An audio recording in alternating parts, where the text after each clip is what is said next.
The following is scheduled for one fall, making his way to the ring from West Memphis, Arkansas, weighing in at 335 pounds, Jeremy Moore.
And his opponent, representing the Wolfpack from Baltimore, Maryland, weighing in at 241 pounds, the World Heavyweight Champion, Psycho T.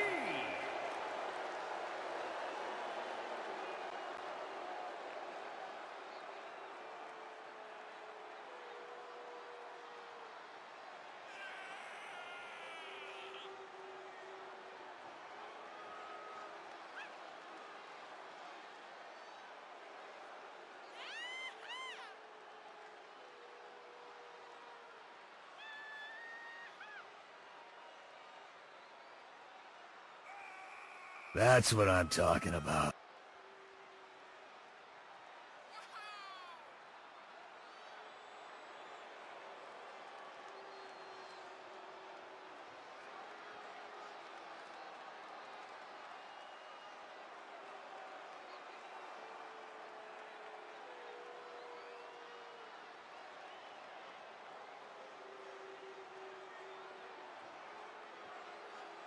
That's what I'm talking about.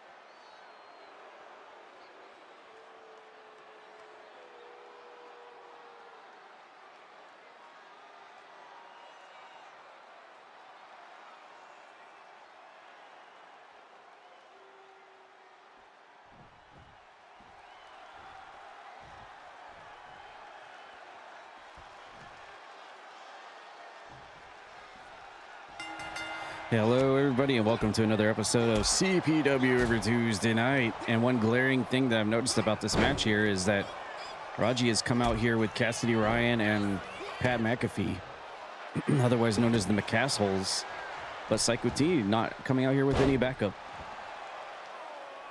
I mean, I understand the Psycho T and Spinny aren't, you know,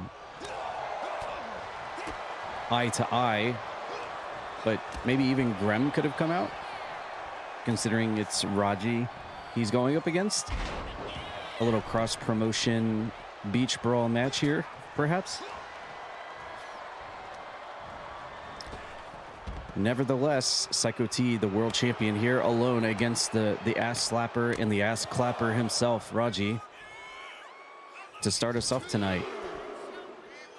And we know that it will be Psycho T and Spinny on the same team taking on Cassidy Ryan and Pat McAfee next Tuesday at Beach Brawl. We also know it will be RAJI taking on Grem next Tuesday at Beach Brawl. It's a very interesting match to start us off. World champion here against former world heavyweight champion in this one-on-one match. It's not every day you get to see the world champions kick off the show, but that's what we're getting here. So we get a 6 count going up to 7. Referee trying to slow it down a little bit here.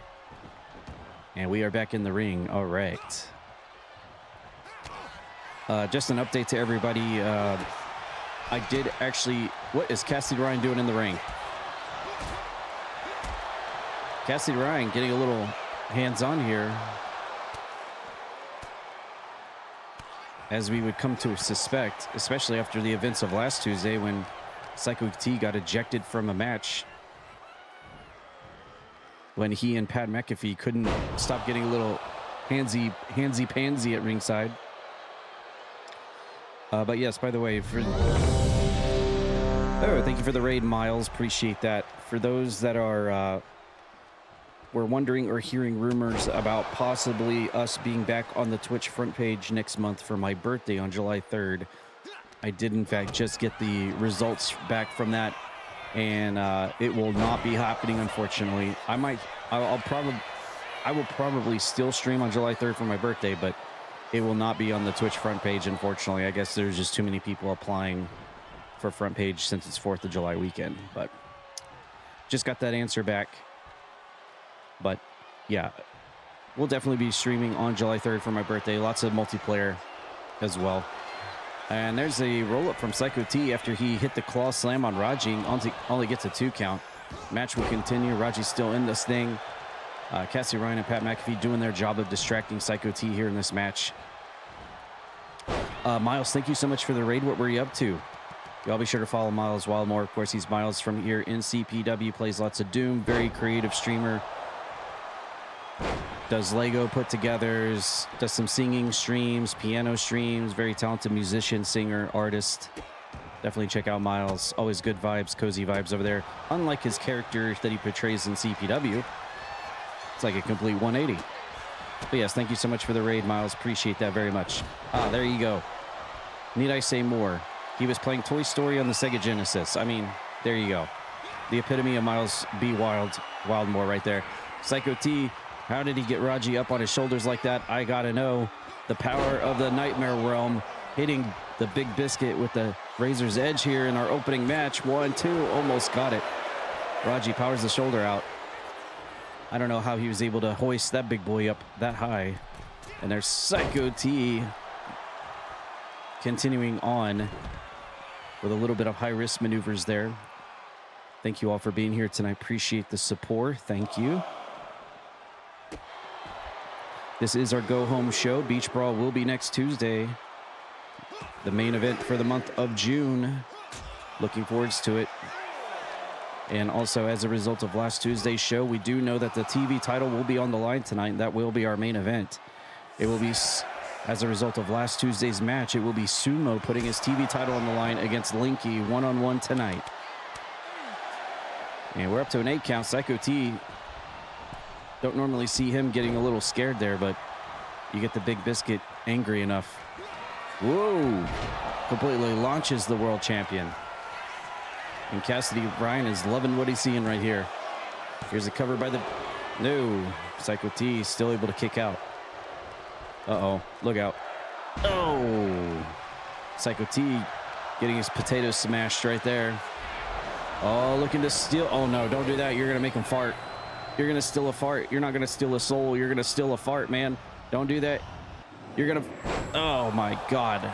He squeezed a few... Yep, he squeezed a few of those out of him, I think. I don't think that was the effect he was looking for. A valiant effort, nevertheless. Uh-oh. Psycho T trying his best here against this mountain of a man. Oh, my God, and he... Did he just clothesline... Did he just clothesline some fart dust out of him? I don't know what's going on. Oh my God, he gets launched again. And RAJI is on a tear right now on our world champion. Going for the cover here. 1, 2. Oh my God, and RAJI picks up the win tonight. Oh my God, what a very, very interesting result. I guess you can just blame Cassidy Ryan and Pat McAfee for once again distracting our world champion tonight in our opening contest.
The following contest is a tag team match on the way to the ring at a combined weight of 434 pounds. What is Connie doing? The Brotherhood.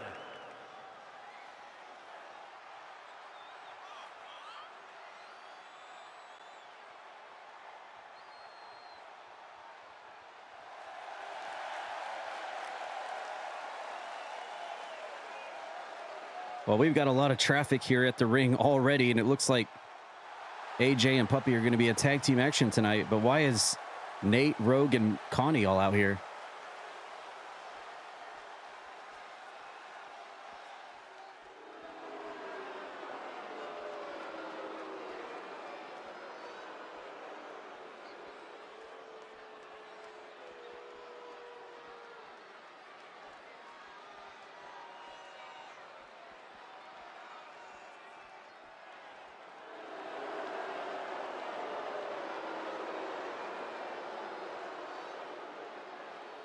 What about me? What about Raven?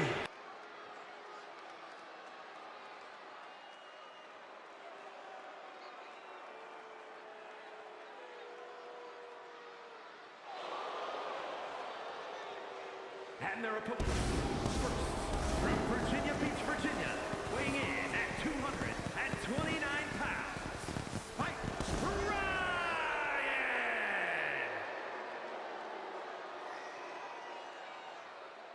You just made the list!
And his partner from Glasgow, Scotland, weighing in at 251 pounds, the Dragon, Hayden Colorado.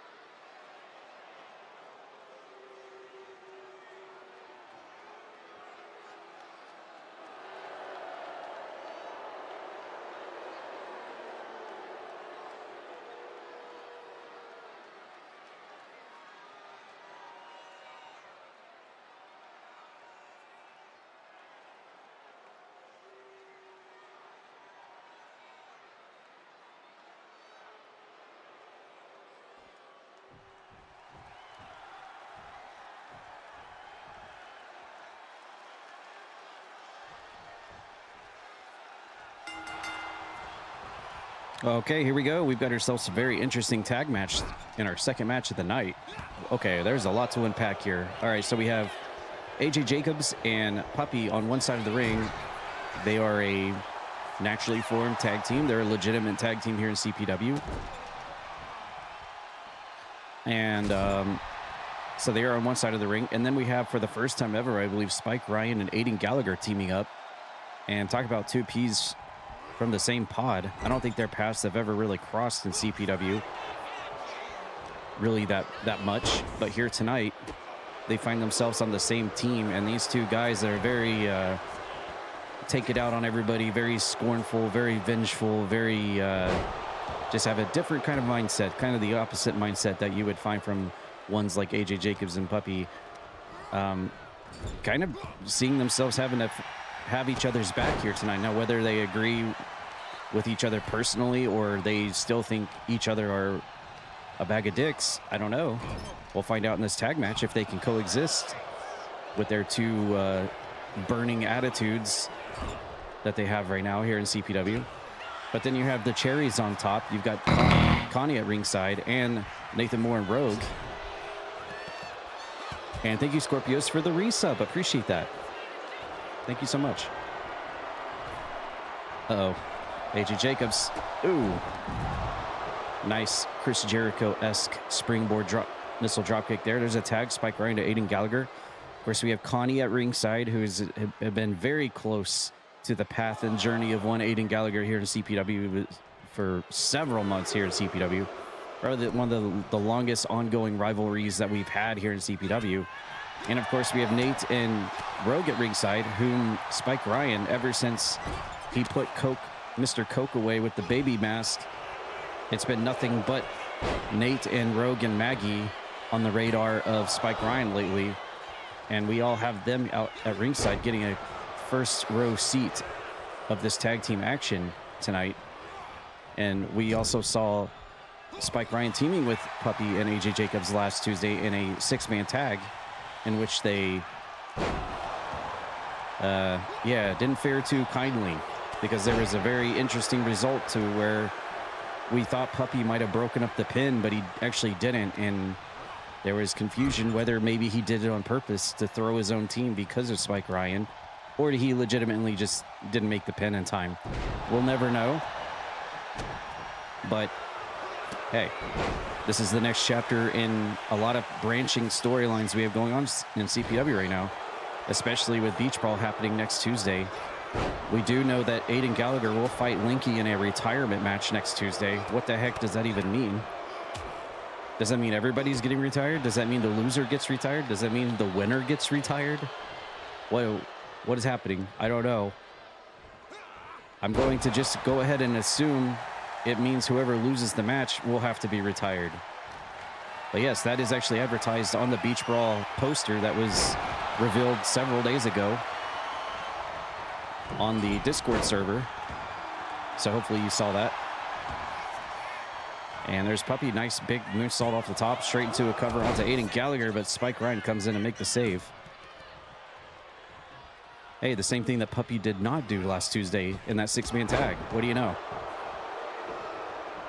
So there are a lot of personal vested interests in this match involving several different feuds and storylines and rivalries that we've seen here in CPW, all culminating in this one individual tag match, which is very interesting. It's always fun to see these branching stories, feuds, rivalries, plot points all come together and collide in a match like this.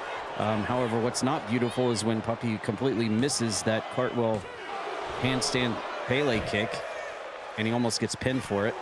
Aiden Gallagher makes him suffer for that European uppercut, then tags out to Spike Ryan. Of course, we also know because of Linky's win last Tuesday here on Tuesday Toxic by pinning Sumo, we know our main event tonight will be Linky versus Sumo for the television title, which is further going to make things a lot more interesting if Linky actually wins, as we see Nathan Moore distracting Spike Ryan. Well, that's poetry right there, or should I say poetic. So what happens if Linky is actually able to overcome the TV champion Sumo tonight and then still has that retirement match next Tuesday? What happens if he loses that as TV champion? I have so many questions. There's so many variables. There's so many 4D chess routes here. I have no idea. Spike Ryan has got Puppy.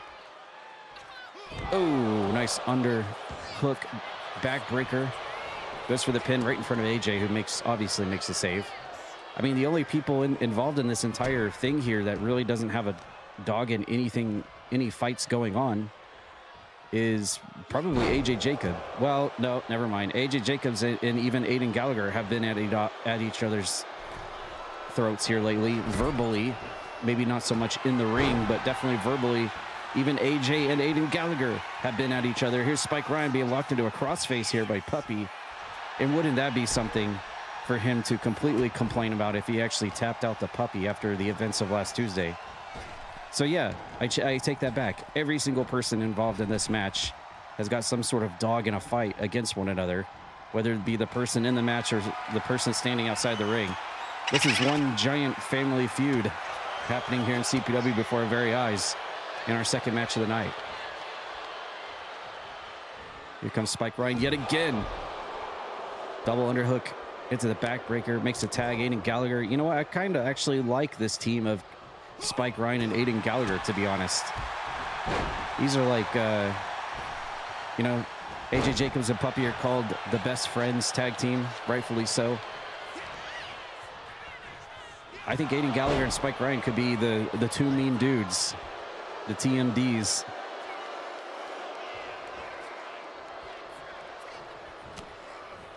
I'd like to see more of that, you know, depending on what happens next Tuesday at, you know, Beach Brawl. Because apparently someone's going to get retired. Is it going to be the referee? Is it going to be me, the commentator? Does the commentator get retired in this match? Do all of you get retired? Do the Twitch viewers? The viewers in chat, you're the ones that are getting retired. I don't know. Someone's getting retired next Tuesday during Linky versus Aiden. Leaping tag made. Spike Ryan's in. And here comes AJ Jacobs. No, didn't get all of that. He just crushed his tailbone.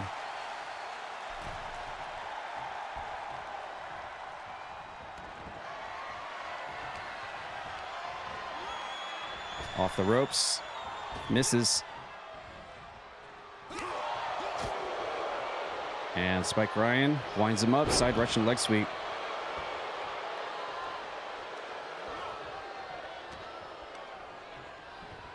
Again, we know our main event tonight will be Sumo defending the TV title tonight against Linky one-on-one. Linky was able to pin him last Tuesday in a three-way dance. Can he get the same luck here tonight in a one-on-one setting and put down the big giant man from Japan?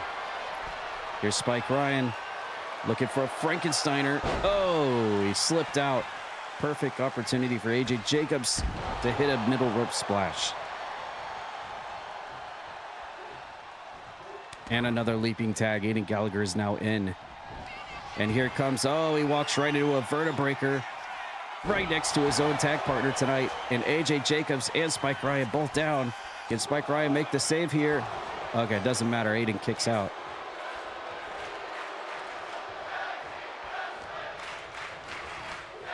And a whip over to the corner next to Puppy. Ooh, rapid fire punches. This is as a result of several weeks of trash talk between the two here. AJ Jacobs and Aiden Gallagher verbally have been at each other for several weeks now. They're finally getting to take it out on each other here in the ring on CPW. Ooh, harsh elbow. Sloshes there against the bridge of the nose of AJ Jacobs. Here comes Aiden Gallagher. Running hip strike. And pins him right in lateral press right in front of his own partner. That's a very cocky pin right there, doing it right in front of Puppy.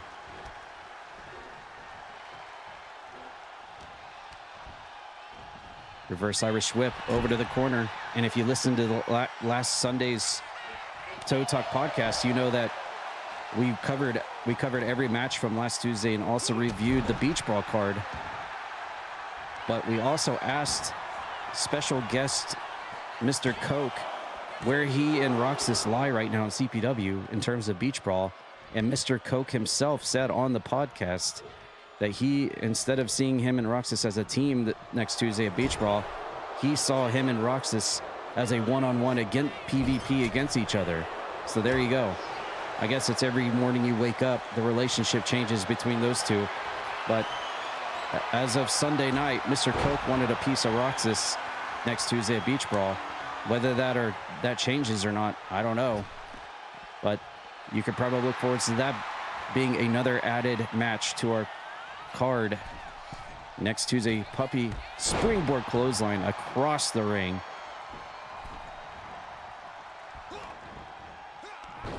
And Aiden Gallagher catches him, stomped to the breadbasket.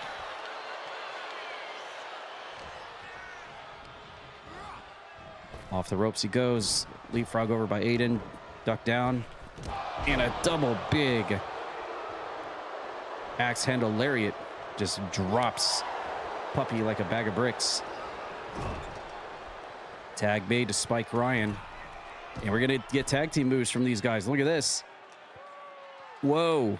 What the heck is this? What the heck is this? These guys have never teamed before in their life. And they are pulling off tag team moves here. And now it's the Rogue's turn to get a little verbal with Spike Ryan, distracting him at ringside. He's so easy to be triggered there at ringside, easily getting distracted, allowing Puppy to set him up for this big forearm smash in the corner.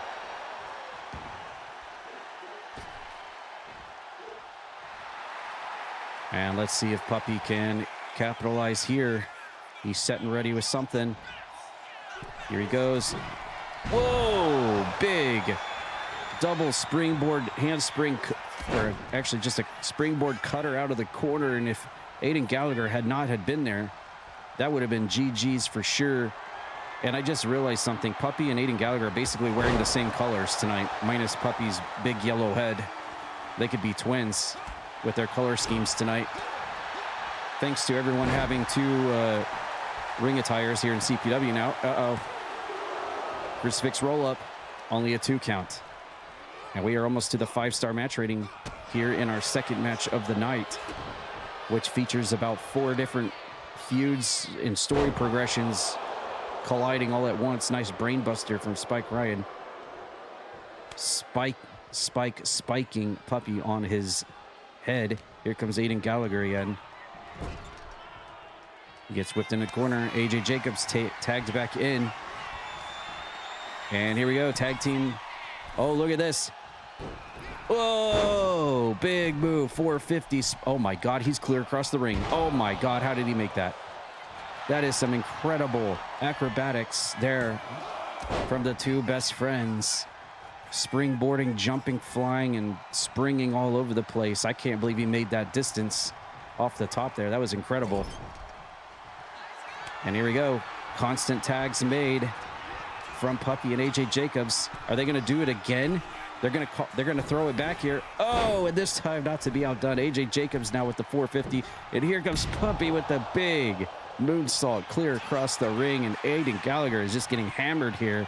And Spike Ryan broke up the last one, and he can't get this one. Best friends come away with the win here tonight as Aiden and Spike tried their best. What a great match here. And AJ Jacobs, the Brotherhood.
The following contest is a triple threat match.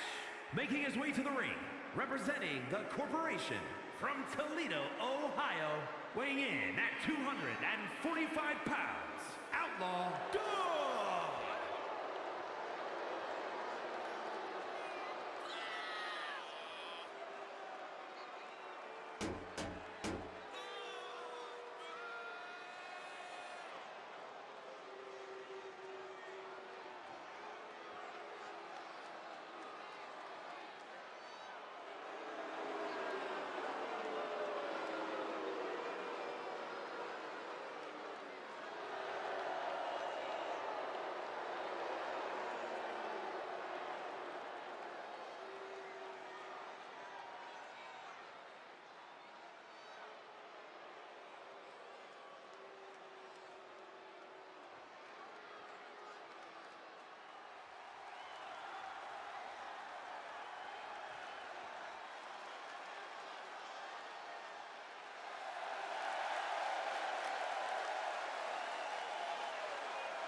And his opponents, first, representing the War Raiders from Budapest, Hungary, weighing in at 247 pounds, North Green Phillips.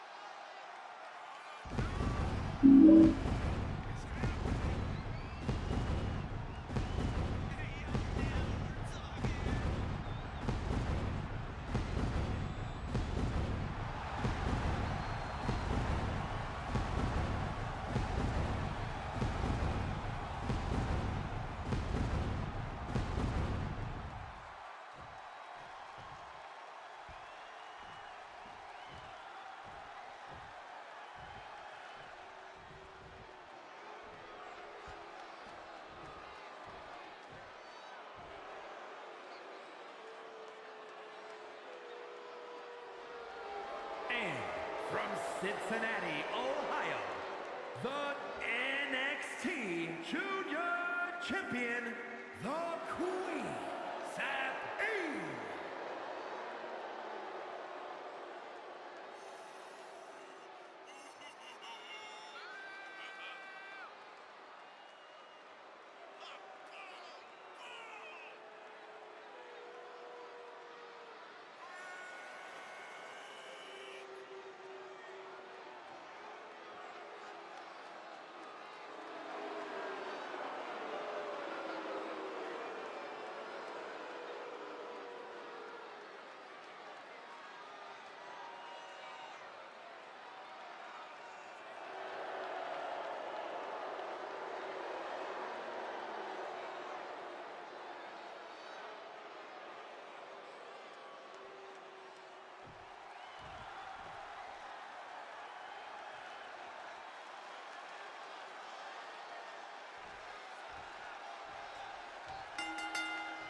Okay, we've got a little bit of a match that's running it back from last Tuesday. If you remember, it was a four-way match. The only person missing from this thing is Kadaj Valentine. But I guess Eric Bischoff, our general manager, thought, well, you know what? North Greenfield got 2 eliminations last Tuesday in that match. Not only did he eliminate his own partner, Kadaj, but he also eliminated the Young Lions champion, Queen Savi, from the match. But then who ultimately won the match? It was Deputy Dog. So I guess Eric Bischoff's ultimate wisdom, he decided, you know what? Let's throw the 2 people that had the most impressive showings last Tuesday against the Young Lions champion and run it back in this 3-way match, and let's just see who wins. And so that's what we get here tonight. And it being 7 days before Beach Brawl, I think this is no coincidence that Queen Savi is also looking for a challenger for her Young Lions championship. We know the pieces. The only problem is we need to solve the problem. The question is, will Deputy Dog or North Greenfield be the one to walk out with the better showcase here? And if Queen Savi actually wins, what does that mean? Does she get to pick her opponent? Does she get the night off next Tuesday? We don't really know. Well, we've already seen a guitar shot slap nuts in this match, and now a table has been inserted into the ring. So this is obviously a weapons allowed match in this 3-way dance. Set for first falls. And I'm also noticing something something else. Ever since Queen Savi has arrived here in CPW, she is unironically... Oh, she's going off the ropes again. Oh, and catches Deputy Dog. Perfect timing there on that one. She, just like Q-Raider, does certainly love working those ropes. I mean, I believe that they both trained at the Croft Manor for many, many years to hone their skills in from their tutor and their trainer, Miss Croft herself. So they both come from the same, kind of like the Heart Dungeon in Calgary. The Croft Manor has also produced some CPW athletes here as well. But yes, unironically, Queen Savi, ever since coming to CPW, has basically been involved in, I think almost every single one of her matches has been Extreme Rules matches since she's come here. I don't think that was originally the idea or the plan, but it just has happened. But she seems to be a pretty good... Oh. Well, she just told that officer to stop.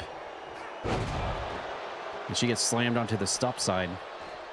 Deputy Dog, of course, the representative of Thaddeus's corporation here in CPW. And we know that North Greenfield is allied with the rock hard meat himself, Mr. Bag, alongside his partner, Kadaj. And we know that the international champion, Rock Hard Meat, will have his hands full next Tuesday, as the two big boys will be slapping meats next Tuesday at Beach Brawl for that international championship. Rock Hard Meat versus the nearly debuting Grem Weaver, whom we saw in that tables match challenge last Tuesday. Can't wait for that match.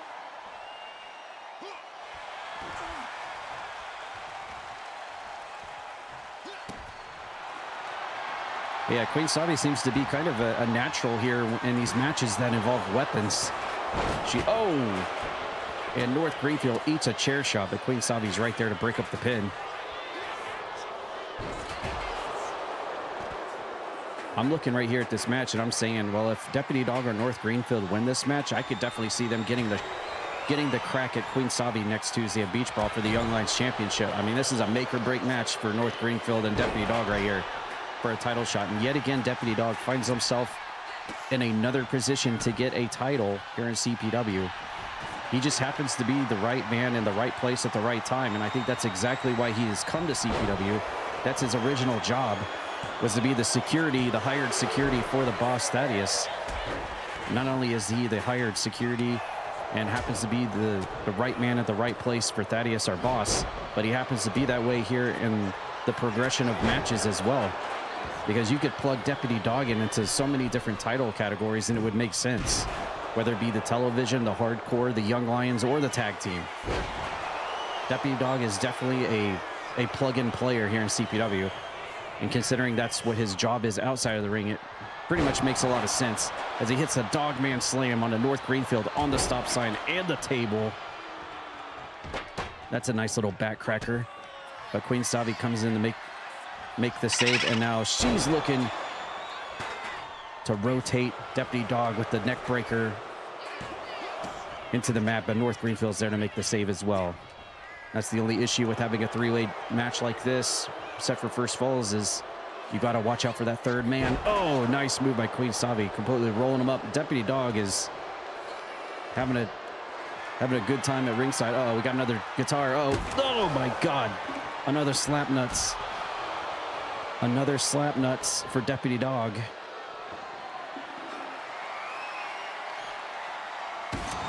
Oh, another man. Man, Jeff Jarrett is watching this match and he's going, because I'm gonna stretch his ass like it's never been stretched before. I've never seen so many guitar shots in a single match. And North Greenfield tells Deputy Dog exactly what he thinks of him right now as we get back into the ring. Man, we should have Jeff Jarrett as the special referee for this thing. How many freaking guitars are into the ring for this one? Uh-oh, North Greenfield up top. Changes targets in midair. Goes after Queen Savi, sending her out of the ring. Now changes back again to Deputy Dog. Looking to end it here. Oh! Rolls him into a dog snout knee face buster, but Queen Savi immediately comes back into the ring and makes a save for her match. And they are fighting over the body of Deputy Dog right now. North Greenfield looking to lock it in on Queen but gets caught up by Deputy Dog instead. And a harsh elbow to the back of the head, back of the neck. Sends Deputy Dog out of here. And Queen Savi fighting on the ring apron. Comes back into the match. Standing switch go behind. Turns North Greenfield around. And a big reversal. And you gotta wonder, that underside of that table hurts. That's a metal frame sticking up in the air, and every time they land on it, it just absolutely demolishes your body when you land on that thing. Oh, suplex on the guitar, and then a chair shot to the back of Deputy Dog's head, and Queen Savi chair shotting both of these guys. Look at this. This is for sure the epitome of Queen Savi here in CPW. I mean, there's a reason why her first name is Queen. And looking at this right now, look at this. Standing tall over both of her potential challenges for her belt. I can completely understand that. Running lariat for North Greenfield takes her down. Reverse Irish whip. And now North Greenfield getting a little camera time here.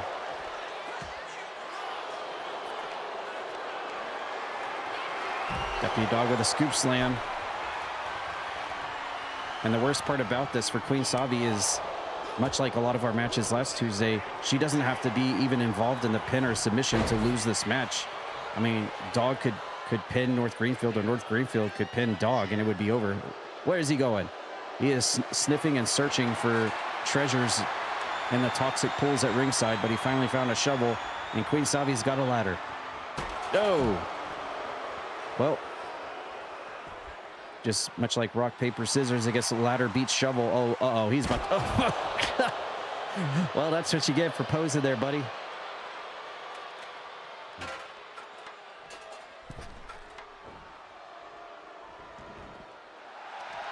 And North Greenfield getting caught up with the taunt again, but that time, oh, Deputy Dog, a little bit too much taunting from him as well. And there it is. Another big bicep flex there from North Greenfield. Oh, and there's a Coke breaker from Queen Savi.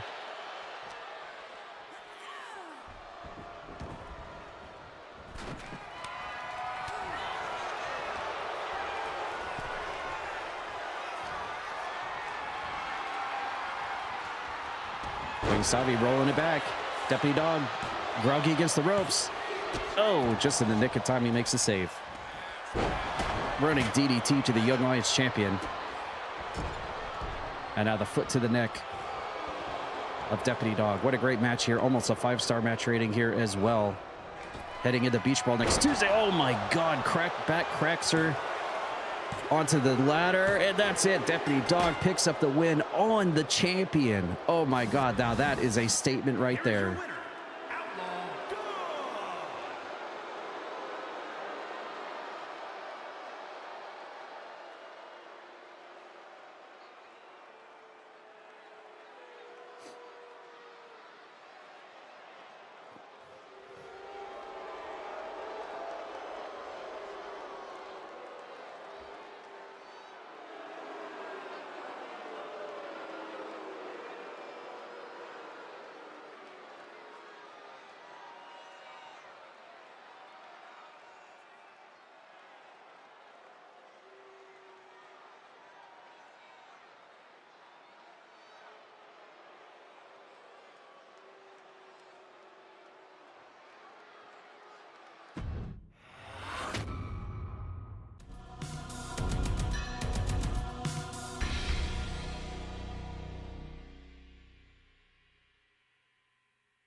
Well, guys, as you know, today is a very special happy birthday today here on this June 23rd.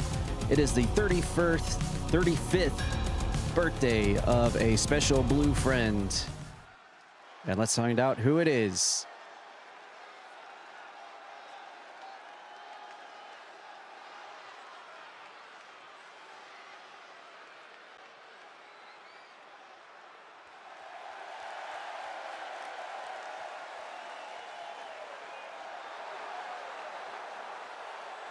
The following contest is a tag team match set for one fall.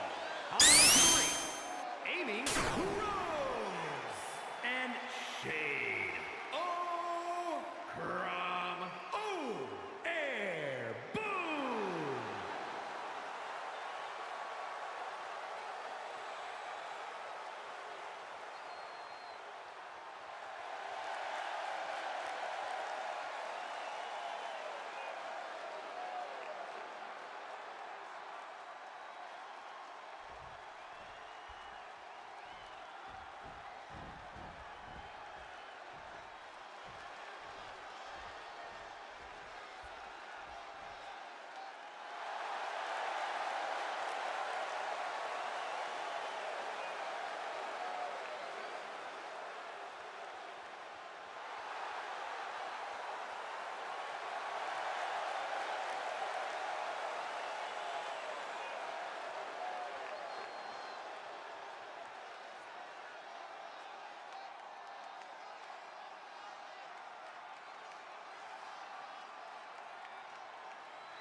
And their opponents, accompanied by Lady Lane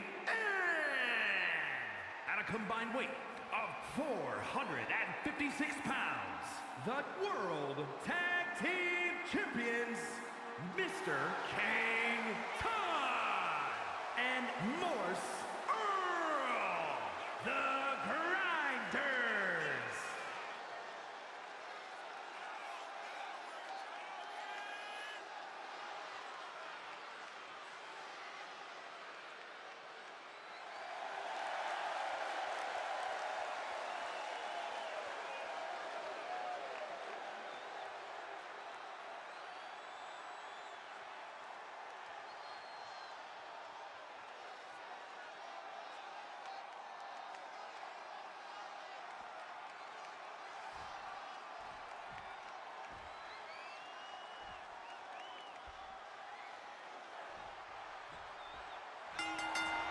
All right, well, happy 35th birthday to Sonic the Hedgehog. And here in CPW, we do have a team that we haven't seen in quite some time, ever since formerly known as Sonic Chrono split off and went the way of Shadow. We haven't seen Team Sonic in quite some time, but reuniting here tonight for a very special occasion. It is the 35th birthday of Sonic the Hedgehog. So Rasher and Shadow Chrono reunited here in tag team action against our World Tag Team Champions, who were also victorious last Tuesday when Vampy brought out a brand new team called the Hex Sisters, which was a very interesting team in its own right. Obviously, Asterial has been busy recruiting more witches for the Blood Triangle. But Morzol and Mr. Kantok winning that match last Tuesday and looking to be in tag team action here again tonight as the reigning and supreming World Tag Team Champions of CPW. Let's see if they can have the same success here against a veteran team of Rasher and Chrono, even though they haven't teamed up regularly in a lot of years. It's been a long time since Rasher and Chrono were an active tag team. But for the sake of this special day, we're seeing it here tonight, here in our fourth match of the night. And Kantok makes a tag to Morzol, who now comes in. We see Lady Lavin, as usual, providing managerial services to our tag team champions. We're currently on their second reign as World Tag Team Champions, a very impressive reign. Ever since the Titans, Anubis Khan and Welsh Monsters said, you know, we're taking a break from going after them in the tag belts. We'll focus our attentions elsewhere. Maybe in hindsight, that was not the best move, because now that the Titans find themselves engaged in a rivalry with two very overweight Power Ranger cosplayers, And now Morzel and Mr. Cantot are free to roam supreme in the tag division. Maybe that wasn't quite the right call to make from the Titans, looking back on it. But nevertheless, this allows Morzel and Cantot to have a very healthy and active tag reign, sitting at the top of the tag team ranks here in CPW right now.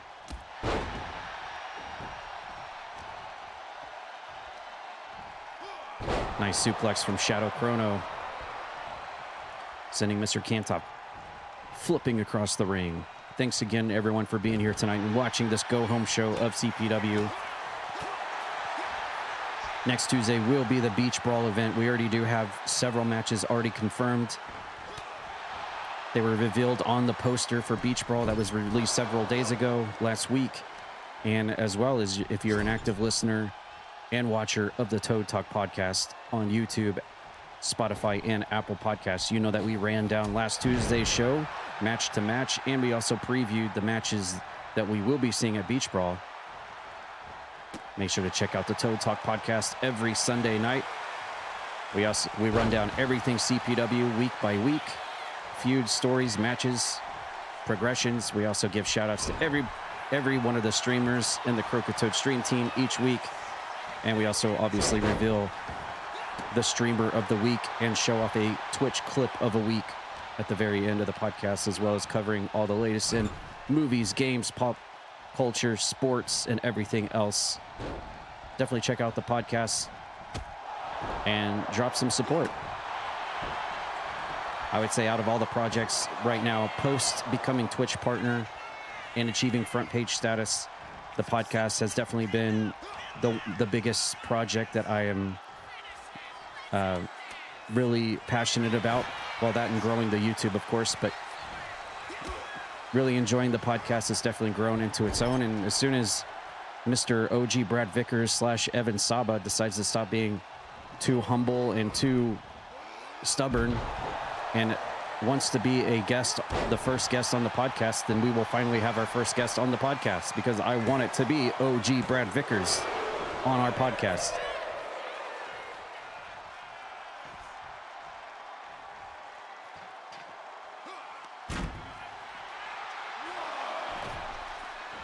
Nice dodge there from Chrono on the outside. I think Morzel just headbutted himself into the steel steps, but he's back in the ring now. Here in our fourth match of the night, tag team match, here featuring our World Tag Team Champions on their second reign, taking on the returning tag team known as Team Sonic. Oh my God, and Morzel is letting everyone know what he thinks of Sonic the Hedgehog. I bet if Sonic was here right now, Morzel would be making Sonic pregnant. He doesn't care if it's Sonic the Hedgehog's 35th birthday tonight. Are cursed! Not sure who that cursed. Nevertheless, oh, nice move from Rasher, coming right in and dropping a cutter on Morzel. And hello, Jin Von Lee. Yeah, maybe we should have Jin Von Lee as our first special guest on the Toad Talk podcast, just to spite Evan. Since he's being so indecisive about it, we'll rub it into his face. Rasher with a little... Cursed! I don't know. Was that Morzel? I'm not sure. Danhausen has been more of a neutral cursor here tonight so far. Morzel firing back here on Rasher. We're seeing the once very lively team of Rasher and Sonic Chrono here working together. They were formerly many years ago known as Team Sonic together. We haven't seen them as an active tag team in many years, but because it is a special day for Sonic the Hedgehog, we're seeing them reunited here in tag action. Nice kneeling Hurricane Rana, spiking Morzel headfirst into the ring mat, but Cantot's there to make the save. Yeah, absolutely. I'm sure as soon as we say, oh yeah, Jen has accepted our invite to be on Toad Talk podcast, then he'll be like, oh, I have next Wednesday off. How about next Wednesday? Yeah. Oh my God, Morzel, stop it. It's Sonic's birthday. It's Sonic's birthday. Mr. Cantot. They just crotched Rasher and asked Rasher in the corner, is this what our tag team champions think of Sonic's birthday?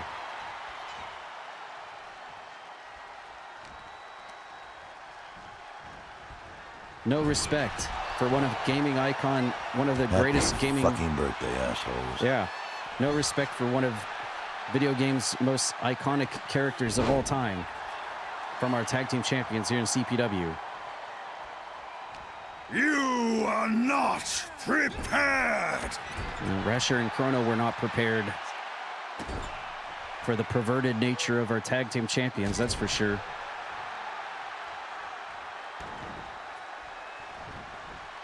Here comes Rasher right in front of Canton, still catches him with the slingshot crossbody into the cover, quick kick out.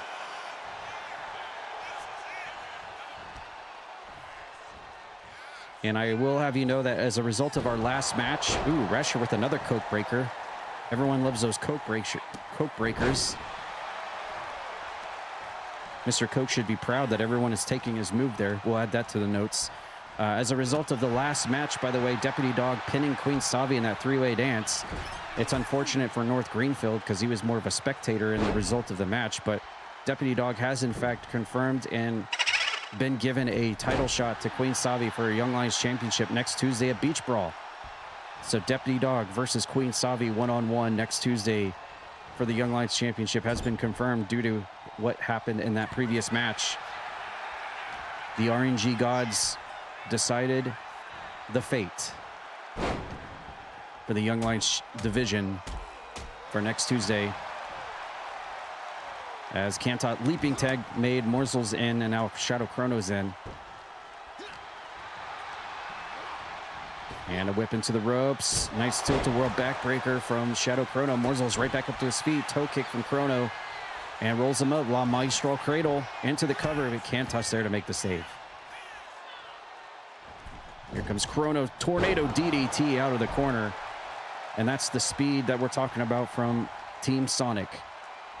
If there is one stat you would obviously think that they have maxed out, it is their speed. And that is exactly what Chrono and Rasher bring to the table. Maximum speed, supersonic speed.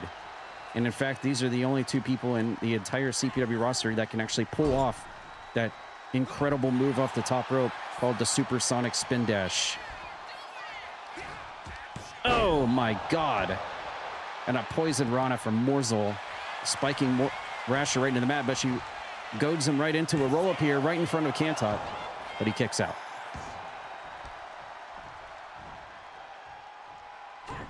Rasher going for toe kick. Morzel caught it.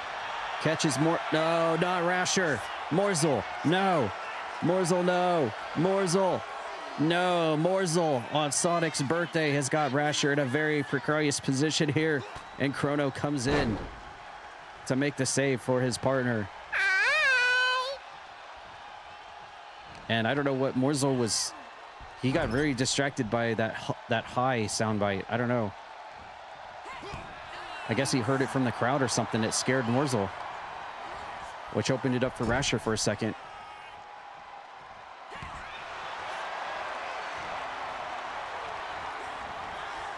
And he gets whipped across the ring to the other side. Dueling Irish whips now. There we go. Team Sonic corner. We're going to get tag team moves here from Chrono and Rasher. Uh-oh. Chrono's going to leap from one side of the ring to the other. Oh, my God. That is impressive. This is definitely a big night for the high-speed and very agile competitors on our roster.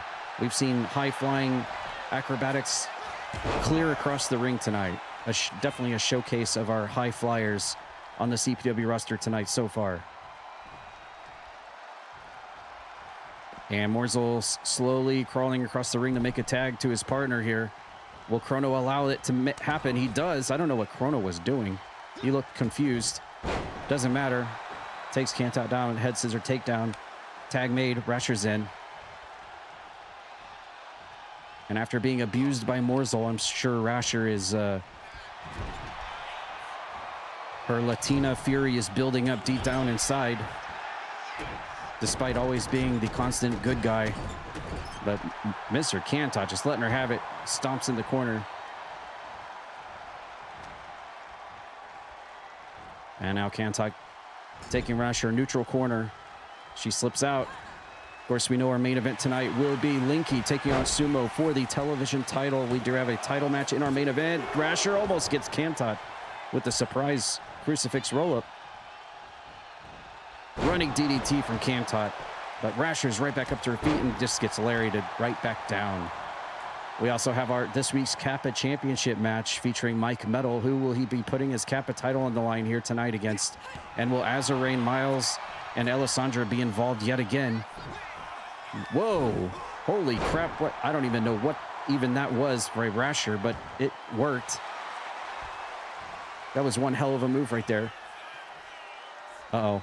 Rasher was trying to go. Oh, a little payback for Morzel there from earlier by Rasher. Comes back into the ring. Cantot stunned. Reverse whip. 4-star matchup here featuring our World Tag Team Champions. Here comes Cantot. Double feet to the face by Rasher. Here comes a springboard. Nice. Springboard moonsault landing right on top of Cantot. Here's a cover. Is Morzel coming in? 2? No. Cantot kicks out. Yeah, every time Rasher or Chrono springs off those ring ropes, we should have the spring sound from Sonic playing. The boing.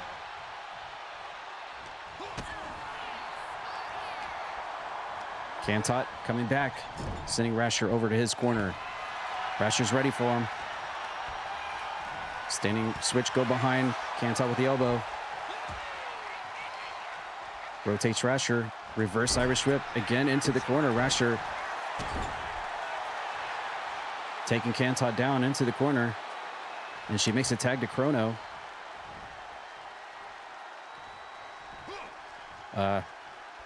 There was nobody there, Chrono. I don't know what you, who are your, I don't know what, Chrono's seeing ghosts or something here tonight. Nice senton across the back of Cantot. Flips him into the corner. Ooh, Cantot slips out. Here comes Chrono springboard. Ow. Well, he nailed that ghost with that springboard dropkick. Another Phasmophobia ghost goes down at the hands of Chrono tonight. And Cantot, nice release. Press slam, and Chrono's right back up to his feet. Getting mad furious, bro. About to pull out those machine guns, Shadow the Hedgehog style. Double back body drop. From the returning Team Sonic here tonight on Sonic the Hedgehog's birthday, 35th birthday. Oh, she tried to go after Morzel again, but he was ready for her that time. And Cantot is down. And again, Morzel. Rasher just can't get enough of Morzel. She wants to knock him down, but it's not working. Oh, I think Rasher just pegged the referee. That came out wrong. Sends Cantot over to his corner, smashes him with the forearms.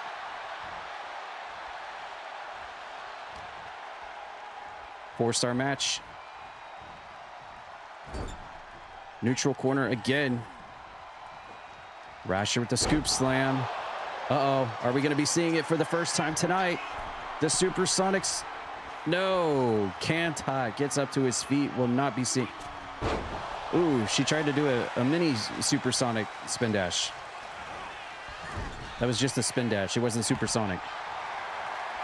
Mr. Cantot knew it was coming and quickly got to his feet. Backbreaker attempt from Rasher, taking Cantot down. Cantot missing the lariat. And Cantot comes back, elbow to the top of the dome, and makes a tag to his partner, Morzel.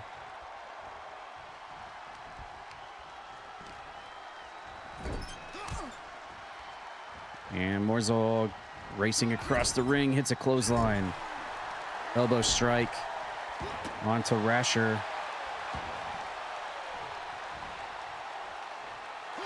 And oh no, not again. Morzel for the second time tonight on Sonic's 35th. He's got Rasher all locked up. No, no, Morzel. Have some respect, have some decency.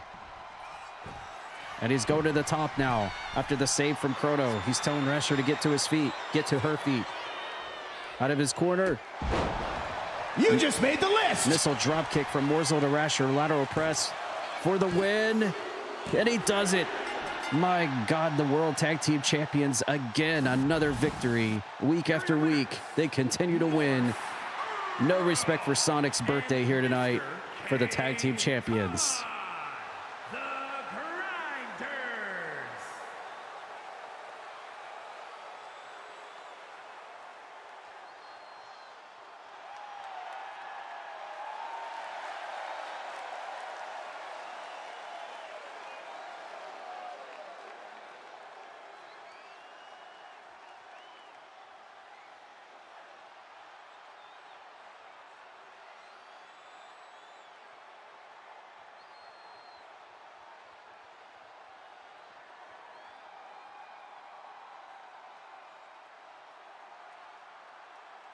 You are cashed!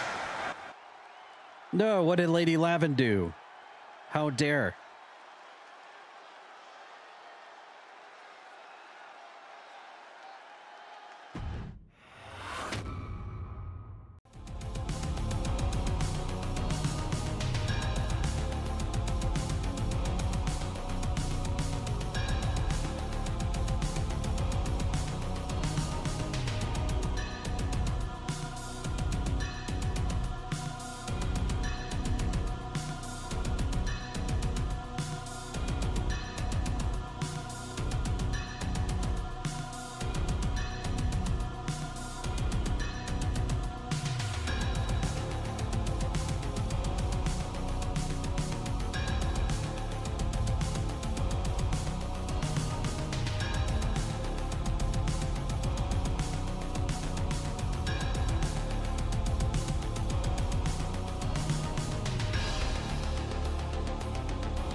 The following is scheduled for one fall, making his way to the ring, accompanied by Paul Bearer from San Diego, California, weighing in at 200. Oh, yes!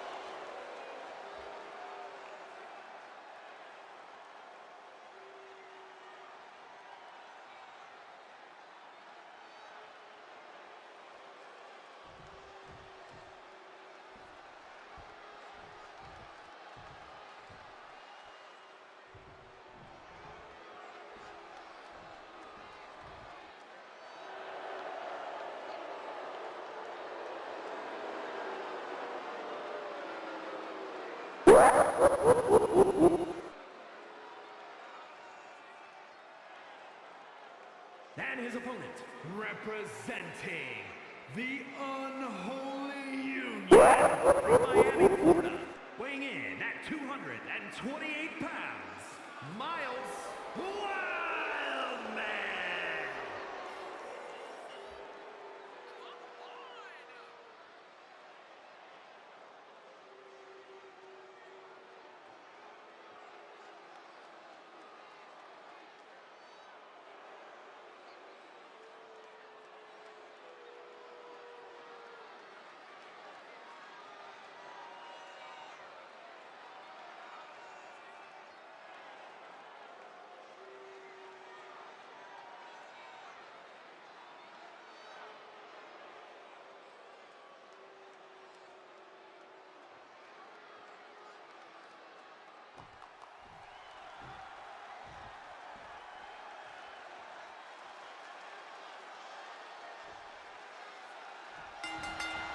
All right, one-on-one action here tonight. Usually we see the maniacal unholy union here, either assaulting people backstage from behind and 3-on-1 odds, or just completely trolling people, or as of recently, trying to be the thorn in the side of one Mike Metal. But here tonight, it looks like one of the three of the union will get a one-on-one match here against Chain, last year's Money in the Bank briefcase holder and a former two-time international champion. And we see Chain's manager Paul Bearer also at ringside for this one as well. So the decks are stacked on both sides here. Honestly, I would love to see a rivalry between the three clowns and Paul Bearer. I mean, that's just that just kind of writes itself. Running spear from Chain, taking Miles down very early in the match, only gets a 1 count. Good to see one of the trio getting singles action here tonight. Usually it's either been tag or 3-man matches as of late, so kind of a fresh breath of fresh air here to see singles action involving one of the three characters, where it seems like their sole intention and biggest priority and objective here in CPW these days is just to cause as much chaos and disruption as possible. They don't care about wins or losses. They don't care about championships or title belt gold. I mean, obviously that does contribute to their cause, but it's not their primary objective. Their objective here is just to target and find people that are at their weakest point and capitalize on it in a very brutal and violent way. So rather than rely on what they bring to CPW inside the ring, they focus on things outside of the ring to target people left and right, all under the misguided and very chaotic direction of one Azarain, who wants to spread as much chaos across the land of CPW as possible. If his previous track record and, of course, Final Fantasy VI is any indication. I mean, he didn't just like poison and kill an entire town by poisoning the water supply, after all. No, he never did that. Imagine what he could do here in CPW. Nice move from Miles Wildmore. Springboard DDT onto Chain. And a lateral press. We saw Paul Bearer jump up on the apron there for a second.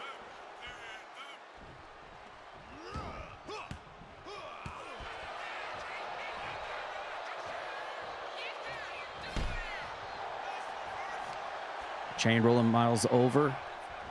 Oh, and reaching into the ring is Azarain. Getting a little hands-on here in this match to help his ally Miles in this match. Knee to the side of the head of Chain.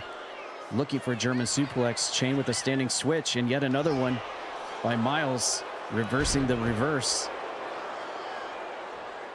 And Miles taking Chain down to the mat. Looking for his next target here, Paul Bearer. Back up on the apron again. And Chain squiggles out of that one. Reverses and hits a DDT onto Miles. Here in our 5th match of the night. Beach Brawl next Tuesday. Lots of titles on the line as usual for our special event every month. And there's Chain with a big RAJI-like pounce. Oh! He tried to go for that fireball punch, that Hadouken that Chain is known for. He does that Hadouken punch, but Miles saw it coming, and he doesn't get that one. Got another move we'll add to the notes and make sure that move gets removed off as we slowly make sure everyone has their very own unique moveset. Miles dropped neck first over the top ring rope. Here comes Chain. He's got the head of Miles while he's down. I don't know if is this a submission hold? What is happening here? He's got him in a chin lock, a chin hold here. Uh-oh. That is not the right place to be, Chain. Of course, Alessandro Nazarales backs up. They don't want to... Azarain backs up. They obviously don't want to cause Miles to lose this match by disqualification, of course, but... Well, there it is. We'll still try to do what they can behind the referee's back. We saw Alessandra get into the ring for a sec. Oh, and there's the somersault and prettier that Miles is known for right there, dropping chain head face first, and the man, it almost gets it. That is definitely one of Miles's patented moves. His finisher right there on chain almost gets the 3 count off of it, but chain is able to power out. Azarain up on the apron, doing what he does best, causing distractions, disruptions, and chaos. And here's Miles, top rope. Oh my God, now that's an eerie sight. Don't zoom in on that face. Here he goes. Oh, nice. Top rope Hurricane Rana from Miles, showcasing also his acrobatic and high-flying skills that he's known for. Miles now middle rope, walking the ropes. And, oh, tried to drop an elbow there. That was a move from Roxas's playbook.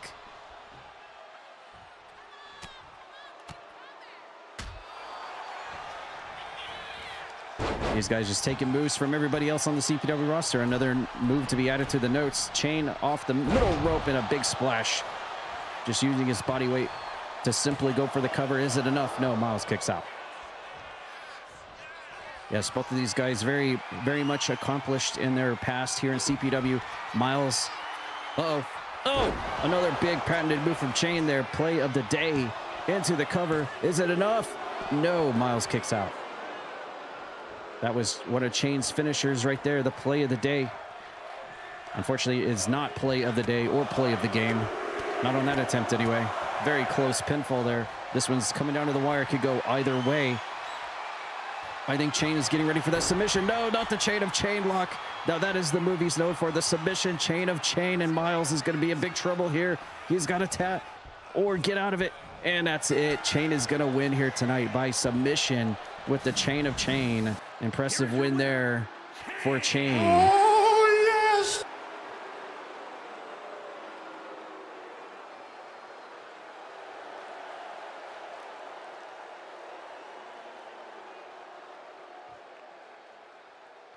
And again, while Chain gets a big victory tonight, a much needed victory, by the way, because we haven't seen him in some time, I don't think that negates the overall strategy of one Azarain and company.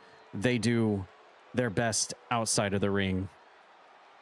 Still good to see them in action, nevertheless.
The following contest is scheduled for one fall. Making her way to the ring, representing the Infiltrators. From Indianapolis, Indiana, Lewis Dunn.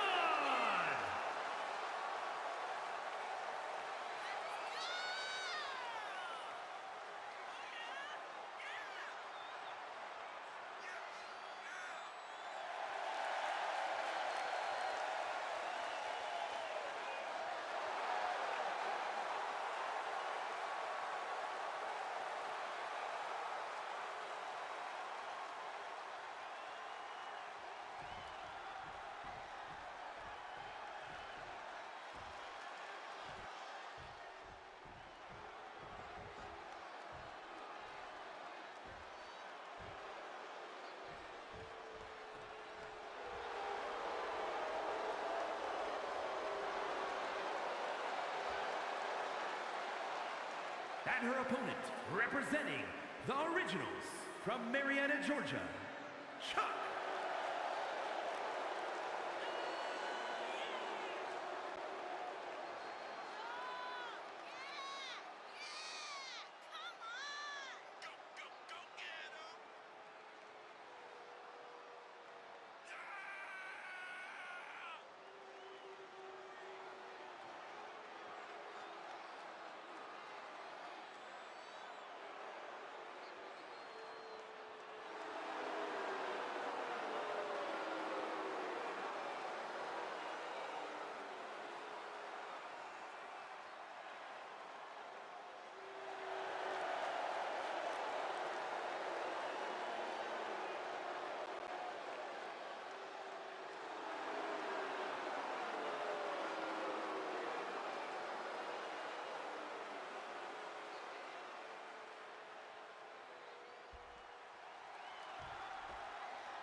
Whoa. Well, that was a premature clothesline before the bell. Okay, Chalk. Calm down there. So this is a very interesting match because, as we know, Chalk and Lucinda were both also very at the very top of the women's rankings to take on Asterial for that women's championship. Right there was Celestia. And it was actually Celestia who won out on that entire situation.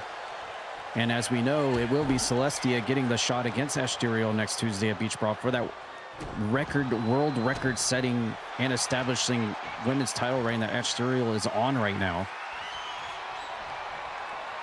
Celestia will get that opportunity next Tuesday at Beach Brawl to try to put that title reign to an end. But we never really got an aftermath between everybody else, and that's Chalk and Lucinda, and that's what we're getting right here. An opportunity for these two to go at each other individually, one-on-one. Post everything we know now with Celestia and Asterial, through the tag team cage match, through the Cyber Slam voting and everything else. So a great opportunity here for Lucinda and Chalk to go heads up here. Two ladies who are thought of to be at the very top of our women's title rankings here in CPW right now. This will be a great match to see where they both lie right now, because as colossal and as monumental as Celestia versus Asterial is right now next Tuesday, there's always going to be a next chapter and a next person in line. And so we have to constantly figure that out. And this match right here is definitely going to help us go in the right direction post Ash versus Celestia right here. As Lucinda going to go very much high risk here. Assassin's Creed like go leap off the top and lands right on top of Chalk at ringside.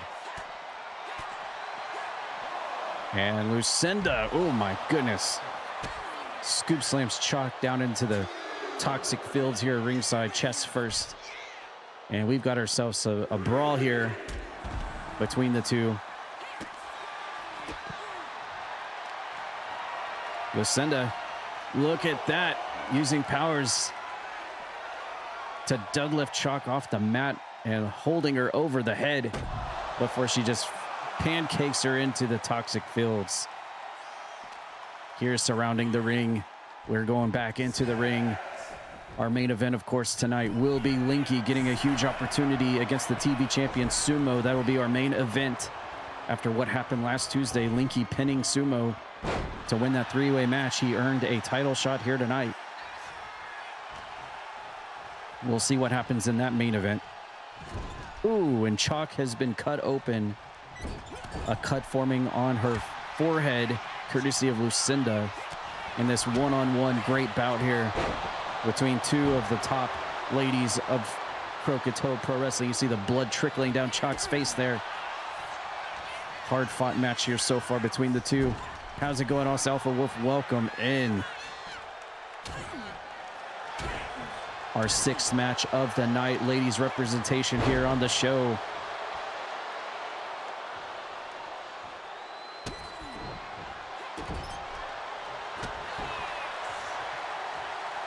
Lucinda fighting and battling out of the corner. Chalk now has got her all cinched up. Nice variation of the T-bone suplex as Chuck slowly crawls all over, makes a cover, a very casual cover onto Lucinda, but she powers out.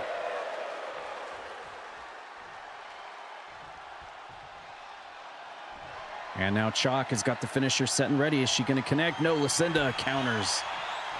She stealthily saw the finisher coming. And now Lucinda, knee to the side of the temple. And just drops Chalk, now going for the cover herself. Is it going to do the deed? No, Chalk now powers out. Great match here between these two ladies, taking each other to the limit already.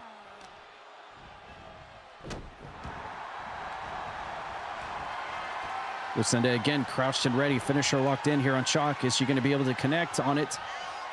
Oh no, the heart punch. She's got the VATS locked in. The VATS locked in and targeted the finisher of Lucinda right into the chest of Chalk and gets the heart punch victory here tonight in singles action. Here is your winner, Lewis Dunn.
The following contest is an extreme... Wait a minute. Wait a minute. Making his way to the ring. Who's coming out here with Jess Moxie? Kansas, weighing in at 244 pounds, Jesse Moxie. Is that the OG? We haven't seen him in over a month. Uh-oh. Jess Moxie better look out. Turn around. No. And look who it is, the hardcore. Oh my goodness. Well, Jess Moxie, what is happening? There is a lot of, okay. There is a lot of traffic here for this match. A match that we're going to be seeing next Tuesday with the title on the line. The hardcore title, that is. And Jess Moxie, okay, we're not going to get a referee stoppage. We're actually in the ring. There you go. Well, we have Jen Von Lee, probably the person with the best win-loss record out of everybody in Season 3 of CPW. Just continues to rack up win after win after win after win and is the current reigning hardcore champion on a very monstrous run as the champion. And we know that Jess Moxie has earned his right to once again get another crack at the hardcore championship. And look at Jen just skipping up around the ring, knowing what she's doing. It will be Jen versus Jess Moxie next Tuesday at Beach Brawl for that hardcore championship, as Jess Moxie tries to continue to make another world record here to CPW. And I believe, you can fact check me if I'm wrong, but being the only person to ever be a 4-time hardcore champion in CPW history, if he can win against Jen next Tuesday. But we all know that. What we didn't know is all the commotion and traffic at ringside. We've got Jen Von Lee with those two sisters that we saw debuting in CPW last Tuesday. Thanks to Vampy and Asterial in the Blood Triangle, known as Delilah and Dahlia. We saw them in tag action last Tuesday. They're affiliated with Asterial, Jen, and Vampy in that Blood Triangle.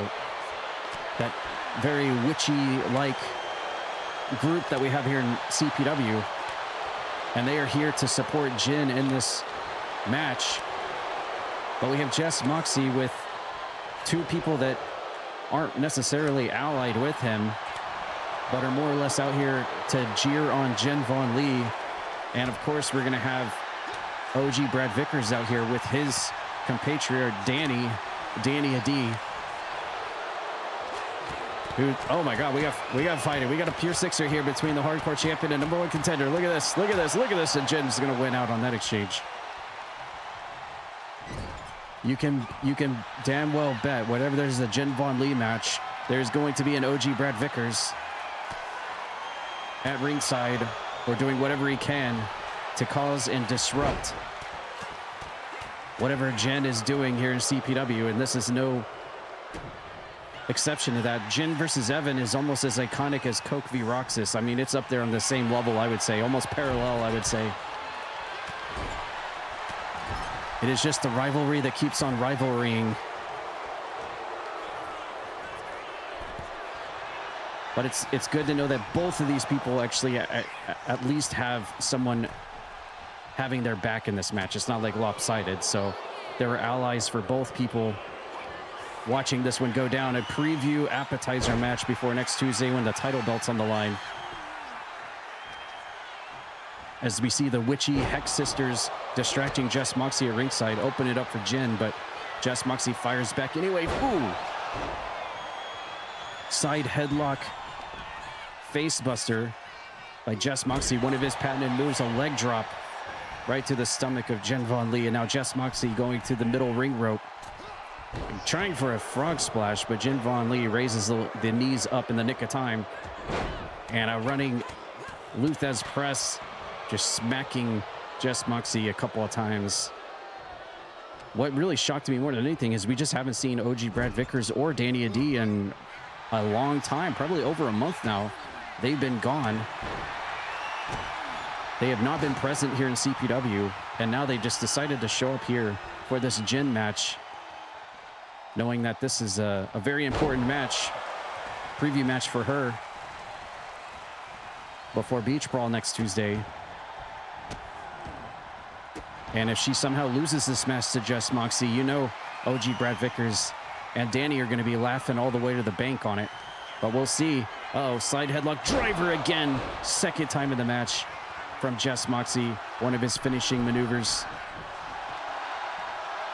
And Jess Moxie, middle ring rope, measuring and hits a standing drop kick onto the hardcore champion, but missing the senton drop on the ground.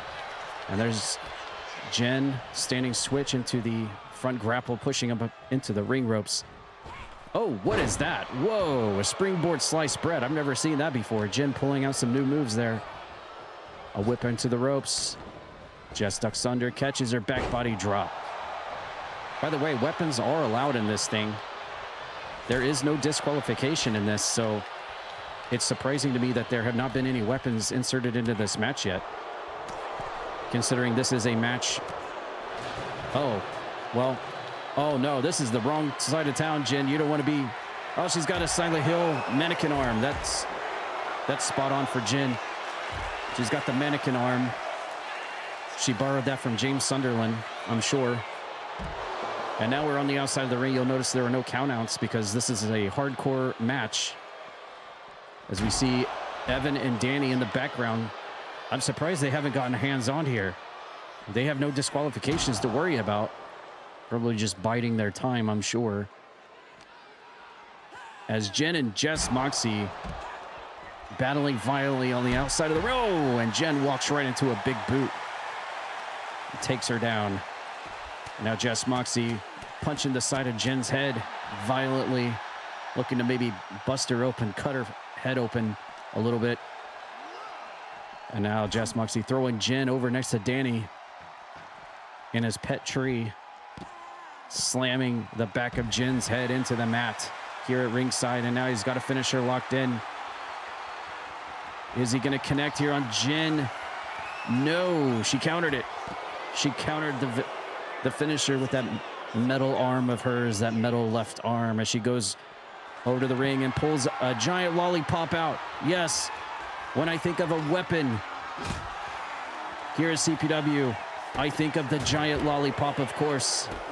And Jess Moxie retreats to go back into the ring, even though he didn't have to. We're back inside the ring now, and now the hardcore champion, Jen Von Lee. Massive strikes on the champion, and up and over, another sliced bread from Jen Von Lee. As we see Danny removing a turnbuckle pad in the background. Jen now another weapon. Oh, she's got the thumbtacks. She's got the thumbtacks. And whoa, Jess Moxie catches her as she comes back into the ring. Tornado DDT. And we have a double down in a match that we're going to see next Tuesday when that hardcore title's on the line. And Jess capitalizes senton while Jen's down.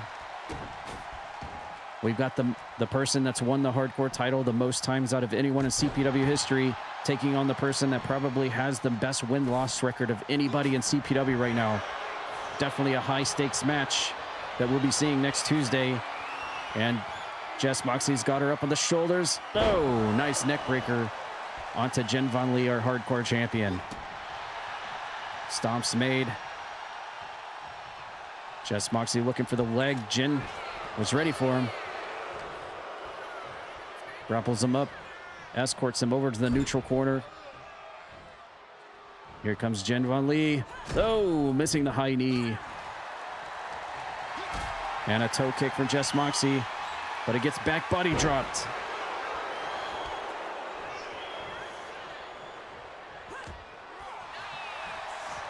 That strike is blocked. Another Irish whip into the other corner. Oh, did she bounce off that steel exposed buckle courtesy of, Jen. Oh, Jen's face into that exposed steel buckle courtesy of Danny Adi. The plan worked. The plan worked. And now the other plan is working as we see those Gothic Hex sisters distracting Jess Moxie, giving Jen some time here to recover. These two witchy sisters, courtesy of Asterial's group. Oh, giving Jen some time. But it doesn't matter. She gets forearm shivered by Jess Moxie, rolls out of the ring. And again, I don't want to jump to any conclusions. Whoa! What the heck was that? Jess Moxie swanton bomb out of the ring and just hit nothing. Ow. If that didn't break his tailbone, that definitely knocked the oxygen out of him. Holy crap. He completely overshot that one. But again, I don't want to come to any conclusions on those Hex sisters. I'm just calling them sisters for the sake of giving them a title.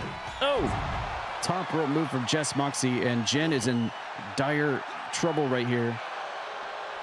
Oh, she comes back with the loop. I mean, they could be sisters. They might be something more than sisters. I don't know. I'm just labeling them as sisters because it makes it easier for me.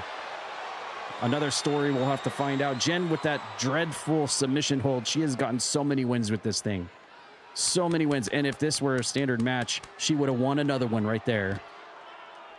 That submission is so powerful here this season. That has gotten her so many wins. And she goes for it again. Just trying to wear Jess Moxie down and make them tap out. That octopus stretch. Probably one of the most deadly moves here in Season 3. And that would have been a double win for Jen Von Lee right there, had this been a pin or submission match. But surprise, this is not. It is actually a knockouts only win match here tonight. The only way to win is to knock your opponent out, unconscious. What a great way to serve a platter up 7 days before their hardcore title match. Am I right? As Jess Moxie getting kneed in the face. Jen was ready to finish it there, but he was able to dodge out of the way, and now he's going to try to come back. Uh-oh, we got a package. No, Jen reverses. We nearly had a package pile driver there at ringside as Jen walks over to her newest allies. And the blood oh, she's got a hockey stick. She's got a hockey stick. No doubt to rub it into the face of OG Brad Vickers, the known Canadian. Hockey stick involved, and Jen again walks right into a high big boot, high super kick to the face. And, ooh, we're getting into dangerous waters here next to the, oh my God, what a DDT. And yet again, another double down. These two taking each other to the limit for sure. The very top of the hardcore division, battling it out here 7 days before our next pay-per-view event. With the titles on the line. Oh, he didn't get all of that kick to the face. And a 5-star matchup here between Jen and Jess Moxie. We see weapons all over the place. Wouldn't expect anything less. Jen with a neck breaker. Ooh. And I think they both got nailed with that. I think Jen hurt herself with that neck breaker. Interestingly enough. Uh-oh. Uh-oh, we're getting close to Evan and Danny here. This match has went all the way around the ring. Inside the ring, outside the ring. It has gone everywhere.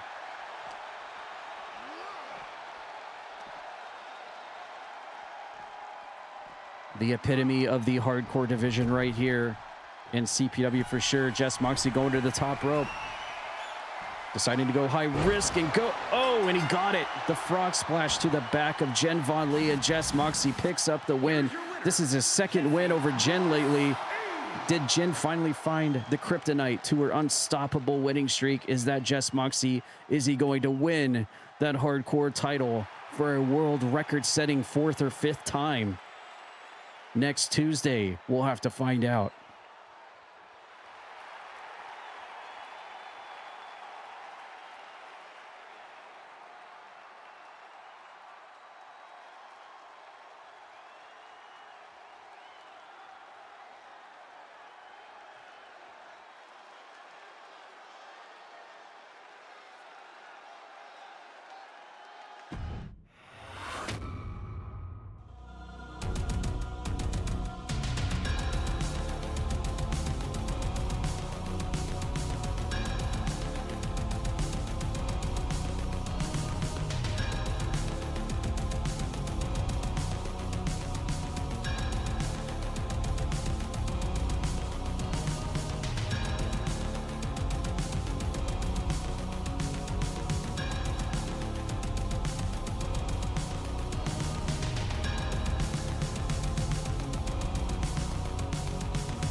The following is scheduled for one fall, making his way to the ring, representing the good guys, from Louisville, Kentucky, weighing in at 219 pounds, Grem.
Interesting. I didn't hear the bell ring. Timekeeper, bellkeeper. No? I didn't hear the bell ring. Did anyone hear the bell ring? Interesting. I guess it did. Nevertheless, our next match, we have Grem taking on Cassidy Ryan, and we have, it's almost like a running theme. Oh, there we go. There's the bell. Thanks, Power Wash guy. It's almost like a running theme here tonight. It almost seems like the story is being told outside of the ring more than it is the actual match in the ring, because we have got a lot of front row seaters tonight on this episode of Tuesday Toxic. To kick off our show, we saw RAJI and Psycho T one-on-one, where Psycho T came out alone. We didn't have Grem or Spinny for that one, but we did see Cassidy Ryan and Pat McAfee out for RAJI. But now that we have Grem versus Cassidy Ryan a little bit later on in our show, we see the world champion Psycho T is back, and there's Spinny, his tag team partner for next Tuesday, in support of Grem. And then, of course, we have Pat McAfee and RAJI in support of Cassidy Ryan. So if I were Psycho T, I'd be like, well, where were you guys in my opening match? Because you could almost say, Psycho T, you know, I lost to RAJI because I didn't have any emotional support at ringside because of you two. You know, just something to put on the back burner, if you will, no pun intended. But, you know, I'm sure Grem, being the nice and stand-up guy he is, has a legitimate excuse or a reason for why he wasn't there for Psycho T earlier in the night. And I'm sure the same can be said for Spinny.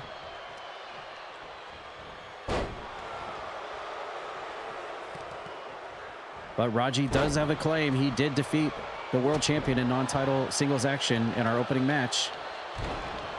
So he's got that going for him before his 7 days before his match against Grem in that 1 year anniversary world title change match as Grem goes for the pizza. Wow, that was very early in the match for the pizza punch on Cassidy Ryan. Whoa, Grem almost winning it. Holy moly, is this match going in fast forward or what? Grem now. Ooh, double arm DDT, the Cowabunga plunge. And Grem hitting the 1-2 punch of finishing maneuvers on Cassidy Ryan early in this match. Oh my God. What What the heck? Where did that come from? Grem said, hold my pizza. I got to go out there and win and go back and eat. Continue eating my pizza. What was that about?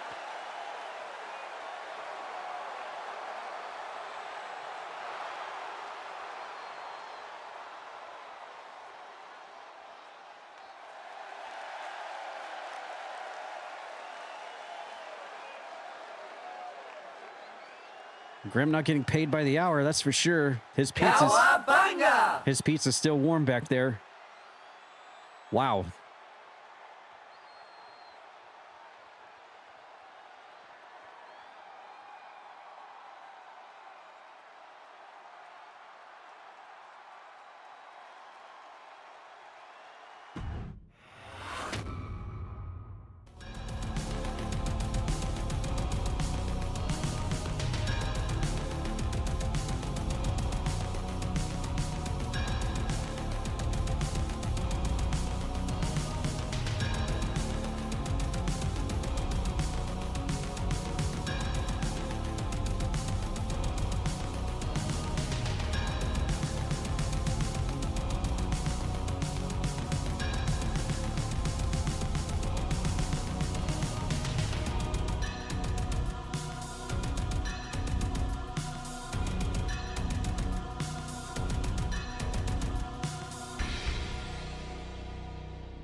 All right, as we get set for our next match.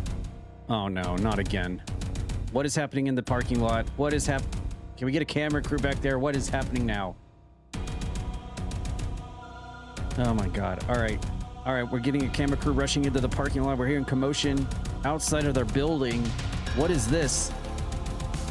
Okay, we got a camera back there. What on earth is going on here? What? Eric Bischoff? What is the general manager doing brawling? Wait, that's Strauss Zelnick. Oh my God, Eric Bischoff's in a grocery cart. What is this? What is this? We saw a few weeks ago. All right, gentlemen, you have 3 minutes, and you better make it good. Well, I don't know if this is going to end in 3 minutes or not, but nevertheless, Eric Bischoff, our general manager of the show tonight, I guess was confronted backstage by Strauss Zelnick. And if we remember several weeks ago, Strauss Zelnick, who is the president and CEO of Take-Two Interactive, he is the president of 2K. Yes, the video game company 2K that makes this game, publishes this game. NBA 2K, all the 2Ks. He is the head honcho, the CEO, the president, the executive. He wanted to come into the building to talk to Thaddeus, but Deputy Dog would not allow him in the building and actually crunched the light tube over his head. And I said at the time that he was going to come back with a team of lawyers for that assault charges, assault and battery. But oh my God! But it seems as though Strauss Zelnick has returned several weeks later and has confronted Eric Bischoff about wanting to come back into the building again to confront Thaddeus, the owner of CPW. And it has resulted, it has went from verbal to physical here between the general manager, Eric Bischoff, who is basically the second in command behind Thaddeus here at CPW, and the president of the video game that we're on. Yes, we're breaking the fourth wall, Strauss Zelnick. And we have a brawl here. Why is Strauss Zelnick even in the game? Why? What reason is this for this? Several thousand people who play this game ask themselves, this is not a custom, neither one of these characters are custom characters. These are two real life people. Strauss Zelnick is in fact built into the game, added to the game, and is in fact the president and CEO of 2K Games, and was added to WWE 2K several months ago in the latest update, or one of the latest updates. And so he has arrived here at CPW, and for whatever reason, Thaddeus just refuses to have a conversation with him. And wow, the cockiness. Look, Strauss Zelnick, this isn't your gym at a Hilton Gardens, okay? You are cursed. Well, that parking lot in particular just got cursed. Sucks for whoever parks there next. Strauss Zelnick, this is not your typical little closet gym in your Hilton Gardens. My friend, this is CPW. I would not take anything lightly, even if it is Eric Bischoff. I would be careful entering the world of Croakitoad Pro Wrestling, Mr. Zelnick. Even if you did head the publishing for this game, I would be very cautious. Oh! And there is one of those martial arts kicks that Mr. Bischoff is known for. It's not every day we get to see Eric Bischoff competing in a physical role, but this thing is going straight to the top of CPW. This is like an executive style rivalry feud happening right here, I think, as Strauss Zelnick obviously has returned with a chip on his shoulder after what Deputy Dog, the hired personal security. Oh my God, Eric Bischoff has got a grocery cart. Eric Bischoff is trying to run over the CEO of Take Two with a grocery cart. I've seen it all. I've seen it all now. We've seen it all. We've seen, oh my God. And Strauss Zelnick completely busting Eric Bischoff open with a forearm shot. And now beating Eric Bischoff with a parking cone. This is outside. At what point is Thaddeus going to come out here and intervene? It's obvious Strauss Zelnick wants to have a confrontation with Thaddeus, our boss here. And you would think that inevitably it will be the 2K CEO and president taking on the president of CPW in a showdown. But right now, Thaddeus refuses to sit down and talk to Mr. Zelnick. And he has told Eric Bischoff, Deputy Dog, and the rest of the corporation to do not allow him entry into the arena tonight. This is the second time he's tried. And Eric Bischoff looking to sledgehammer Strauss Zelnick in the head, but the plan didn't work. Oh, well, Bischoff was looking to end it, but Strauss Zelnick's not out of it yet. I guess his years of doing cardio in hotel gyms and his gym membership, doing all the Stairmasters and, you know, the typical CEO level exercise. Oh my God. Did he just do that was the Morsel teabagger. How did Strauss Zelnick know about that? Oh, what the hell is that? Is that the Iron Sheik? That is the Iron Sheik. And he got eliminated. The Iron Sheik just busted out of a window and he got eliminated. What is the Iron Sheik doing here? Why did he bust out of a window? Why did he get eliminated after 2 shots? What is happening? Did Thaddeus hire the Iron Sheik as backup security tonight as well? Oh my God. What is oh, and he wins.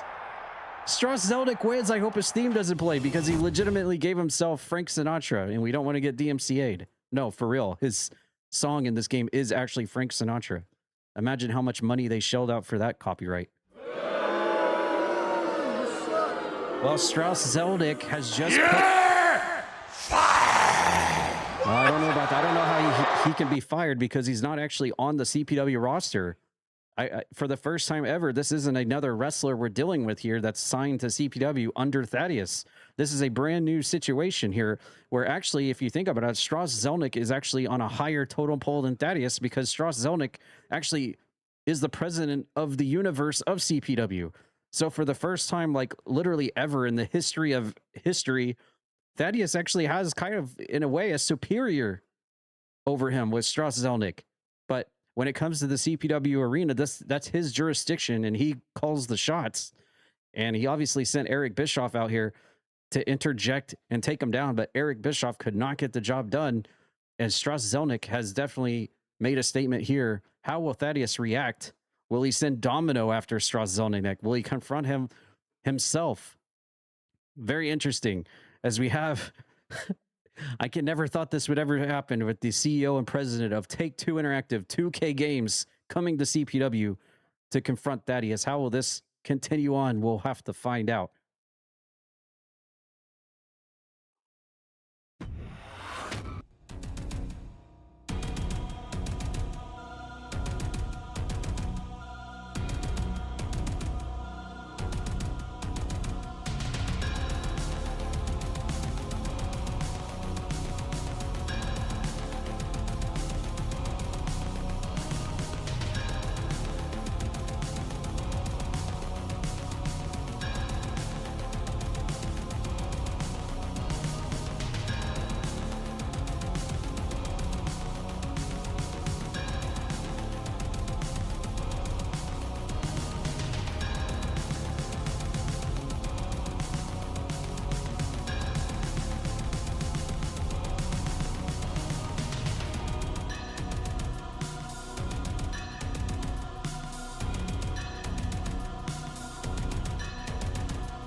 All right, folks, it's time for this week's Kappa Championship matchup. Mike Metal about to come out here. Who will be his challenger be this week? The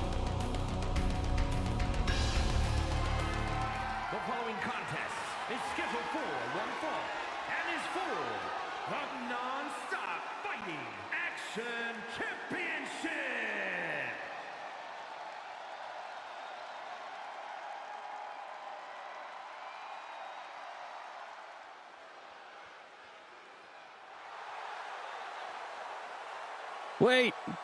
Wait. Is she back? She's back.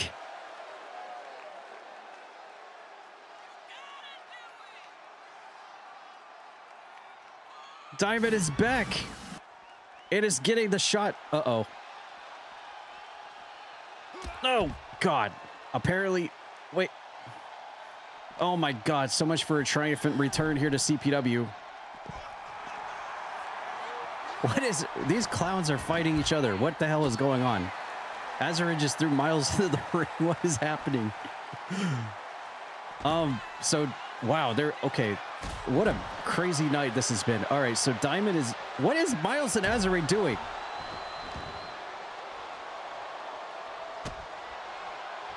Miles and Azarine.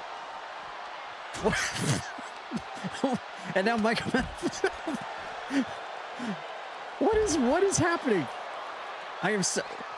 Azarine and Miles Wildmore are fighting each other while Mike Metal's trying to have a Kappa title match here against Diamond, who is having a match for the first time in several months.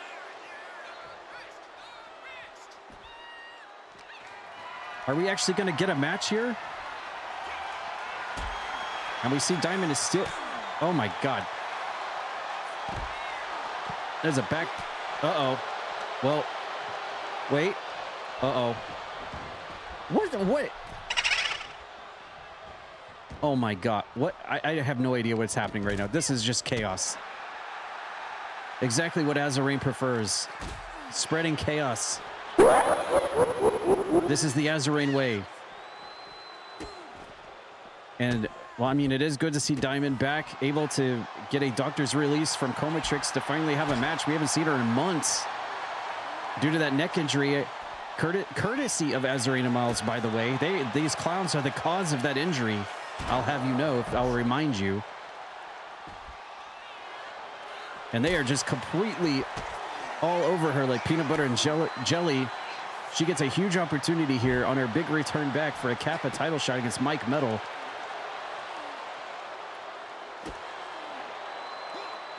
And there is just utter chaos happening right here. Oh my God. Mike Metal targeting the neck. Mike Metal fighting everybody. Oh my God. Come on, man. She just made her big return, and the referee is going to call a stoppage on this because, good Lord. All right, I can't believe this. This ends in a draw. Diamond just has the worst luck this season of CPW. Either a match ends in a draw or an injury, and this is no difference. Probably caught the cause of Azarine, Miles, and Alessandra. Diamond finally makes her big return back, and it ends in a flopper. And I guess the only one laughing out of this thing is Mike Metal because he gets to keep his Kappa title one more week. But I am pretty sure we're going to see something at Beach Brawl as a result of this, for sure. When it pertains to the Kappa title, we'll see. But for tonight, Mike Metal retains, courtesy of the clowns.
Light me up!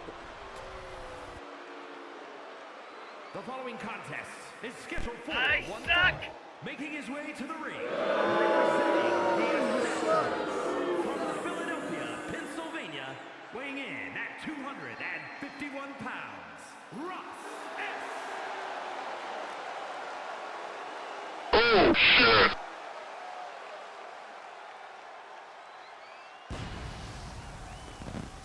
I thought you were one of them. First No, off, all balls hit each other.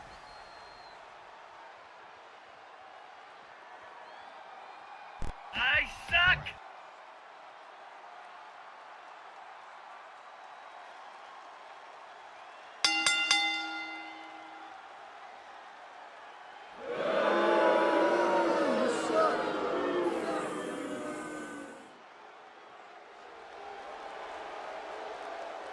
And his opponent, representing the Assassin from Greenwich, Connecticut, weighing in at 237 pounds, Mr. Cole!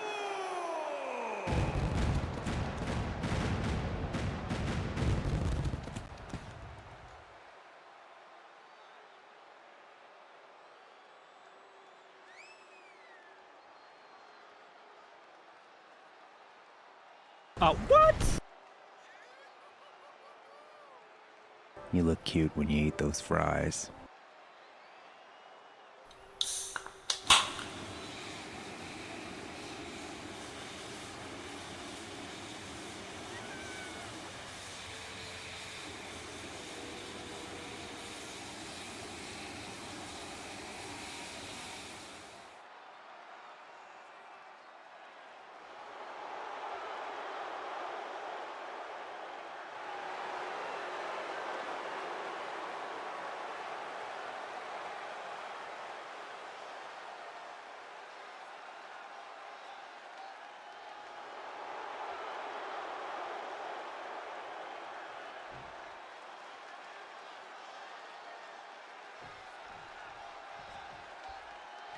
Wait a minute.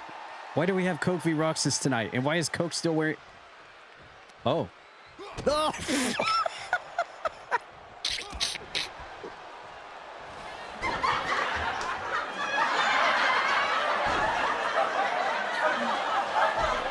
Oh my God. first No, off, all balls hit each other. Which is the more iconic rivalry on CPW? Coke v. Roxas or Jen v. Evan? What are they doing? What are they doing? What are they doing? What are they doing? Is this all the match gonna be? Oh my God. Once again, there's so much to unpack. By the way, hello, Bethany. Hope you've been well. There is, once again, so much to unpack in this. This has been a very interesting night of CPW tonight. So we have the on-again, off-again relationship of Coke and Roxas here. One week they're a tag team. The other week they're at each other's throats. Coke offered a handshake to Roxas, then kicked him right in the balls at the start of the match. Then they troll each other. And Coke is still wearing the baby rage mask. He doesn't have to wear this anymore. He doesn't have to wear this anymore. He hasn't had to wear this in over a month, but he is elected to still wear it just to shitpost everybody. He could just throw this thing away and get rid of it, but he has decided to keep it on just to shitpost everybody. It's like reverse psychology here. He's choosing to keep it on just to laugh at everybody else who's laughing at him. It's like reverse bullying. I don't know. Coke is usually the bully, and he's using that weakness that he had against Spike Ryan to bully everybody else. The psychological 4D chess game from Mr. Coke. What? And so tonight we have ourselves a one-on-one match here against Coke and Roxas. It was supposed to be a punishment to Coke, but he has turned that punishment into a complete clickbait, rage bait on everybody else on the roster, including Roxas here, who he blamed for losing and having to wear the baby rage mask forcefully for a month anyway. And so here we go. And we also heard from Mr. Coke on last Sunday's Toad Talk podcast, where we asked him, we said, Mr. Coke, would you predict that you and Roxas will have a tag match next Tuesday at Beach Brawl, or do you think it'll be a one-on-one match? And Mr. Coke himself on the podcast said, no, I want to fight Roxas one-on-one. And look at Roxas posing to Coke, distracting him. And so this fits into the mold right here tonight of what Mr. Coke said with his own words on the podcast. Well, you have to wonder Roxas, that is a bad time. Well, never mind. Coke just let him do it. All right. Ooh, nice capture suplex from Mr. Coke. And goes for the cover on Roxas. And I'm actually being told here that this is wait, there's a stipulation to this. There's actually a Okay, Eric Bischoff is currently in Comatrix's office. So I'm getting my news a little late here than normal through my headset here. But apparently this is a stipulation match where apparently, Swanton bomb from Roxas, but Coke raises the knees up. If Coke wins this match, it will in fact be Coke v. Roxas next Tuesday at Beach Brawl. If Roxas wins this match, they will team up in a tag team match next Tuesday at Beach Brawl. That's the stipulation. That is the stipulation. And Roxas almost wins. Busting open the baby rage on Mr. Coke. So if Coke wins, they'll fight again next Tuesday. If Roxas wins, they'll be in a tag match because that's what Roxas wants. 1-2. Almost wins with it. Turning Coke inside out, shovelplex face first into the mat. And then I say moonsault from Roxas, continuing the offense. Coke just wants to beat up Roxas, and Roxas is trying to salvage this relationship. And that is the stipulation of this match. What a conundrum that these two are involved in. 1 week they're teaming together, the next week there's baby rage mask, kicks to the balls, and stipulations like that, where the friendship is trying to be forced. Only in the world of CPW will we get a Coke and Roxas relationship like this. Mr. Baby Coke climbs onto Roxas to try to pin him, but he kicks out. What a wild night it has been. Coke trying to go for the toe kick. Roxas saw it coming. DDTs the baby mask into the mat. And now again goes for the cover. Is Roxas going to win and put them in a tag match next Tuesday? No.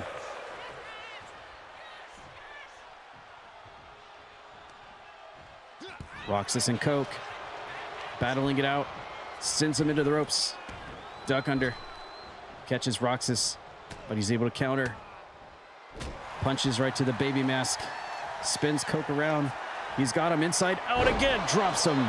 Baby face mask. First into the mat. Is that it?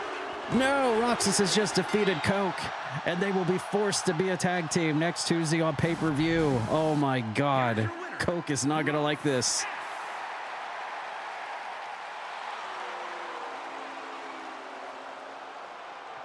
I suck! Light me up!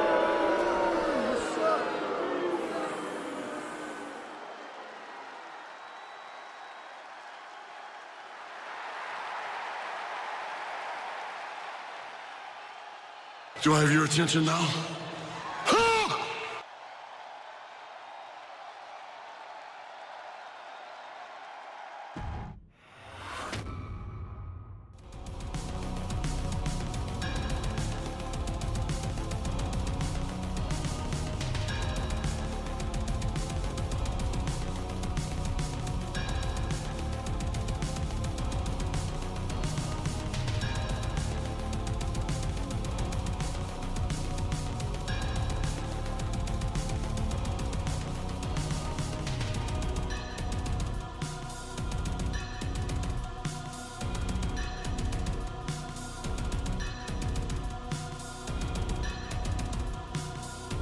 All right, thanks for sticking around, guys. We are nearing the end of our show tonight. Of course, our main event will be Linky versus Sumo for the TV title.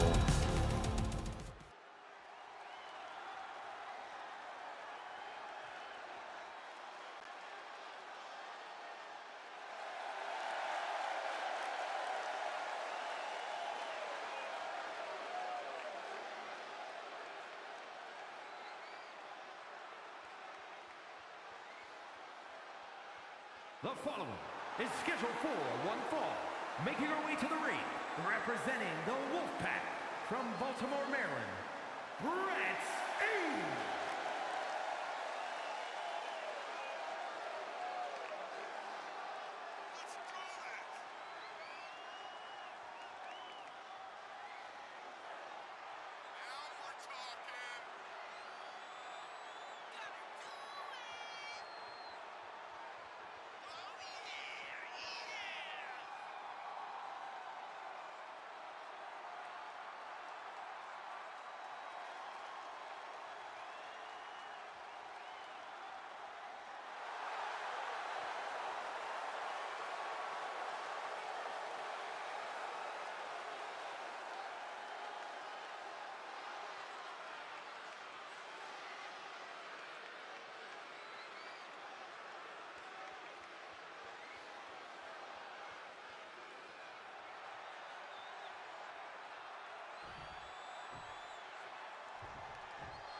And her opponent from Philadelphia, Pennsylvania, weighing in at 243 pounds, Ryan Matthews!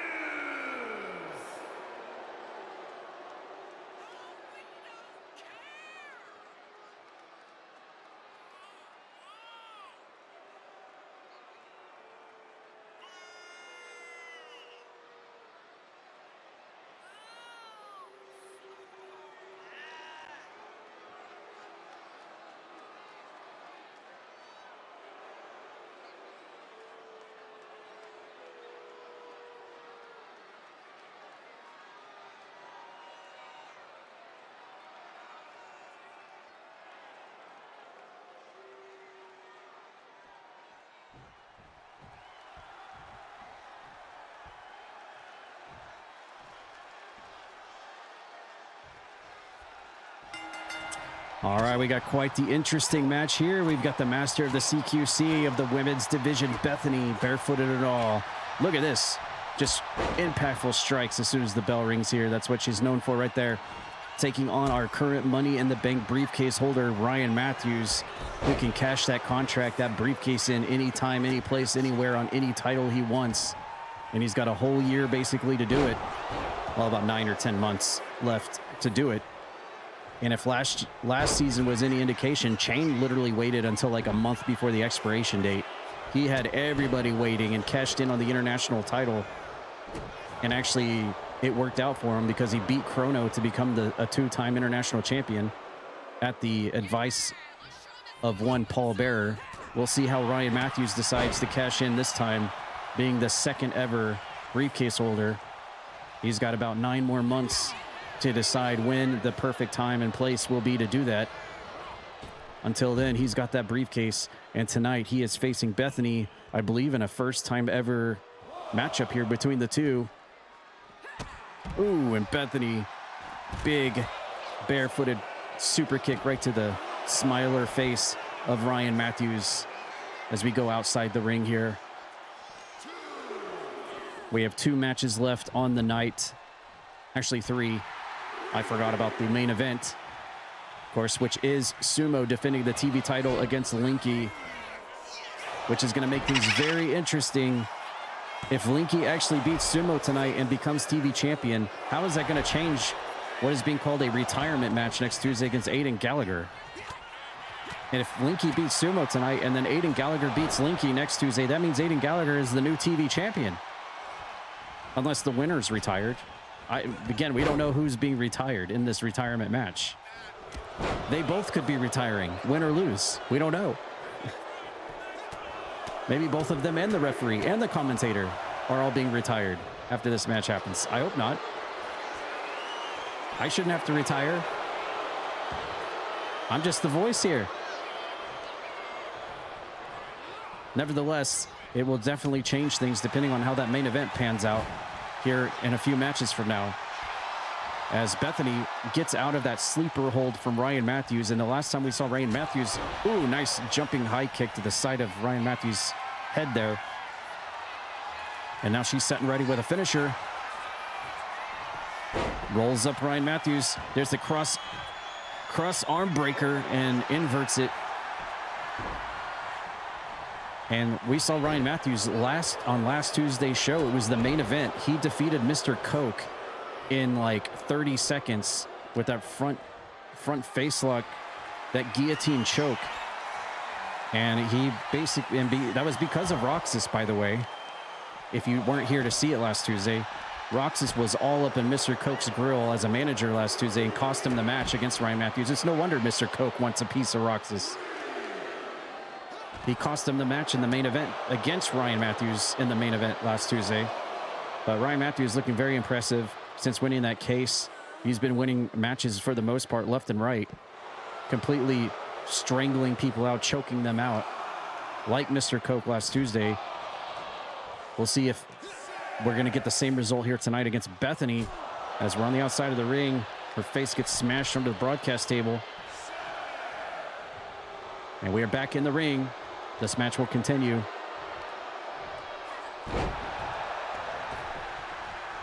Nice backdrop from Bethany. Oh, side belly to back suplex, and then Bethany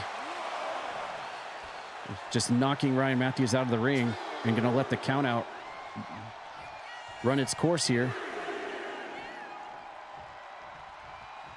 Ryan Matthews, as we see from the intermission card, has taken over an abandoned mall. There's plenty of those across the country, that's for sure, as the days of public malls are long behind us. Apparently him and the rest of his crew have taken over an abandoned mall and call that his residence. As Bethany, nice combination into an inside-out clothesline and almost gets the win on Ryan Matthews here tonight. By the way, for those of you that would like to take a closer look at any of those intermission sliders, they are all available at the CPW website, !CPW, to check them out. Biographies for everybody on the roster. If you'd like to take a closer look and learn a little bit more of the lore and history behind each character, you can check that out at any time by clicking on everyone's names. The ones that are not there, you can, they are in a work in progress to get more information up. Bethany now another CQC strike into a pin, and she gets it. Wow. Impressive win here for Bethany as she goes CQC right out of the gate. That's what she's good at and what she's known for. Gets a big dub over Ryan Matthews. Very impressive.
The following contest is scheduled for one fall.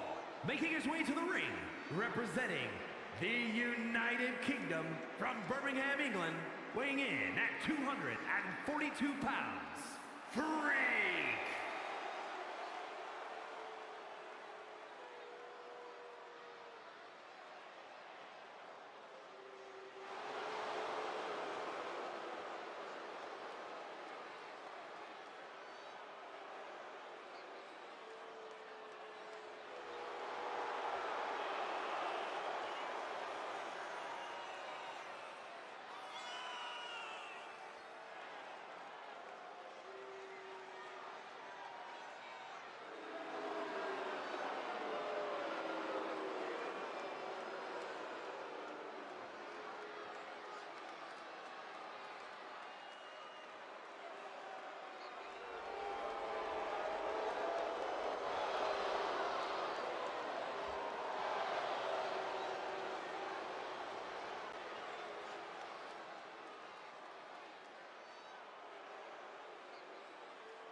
His opponent, representing the War Raiders from Sioux Falls, South Dakota, weighing in at 245 pounds, Nate Moore!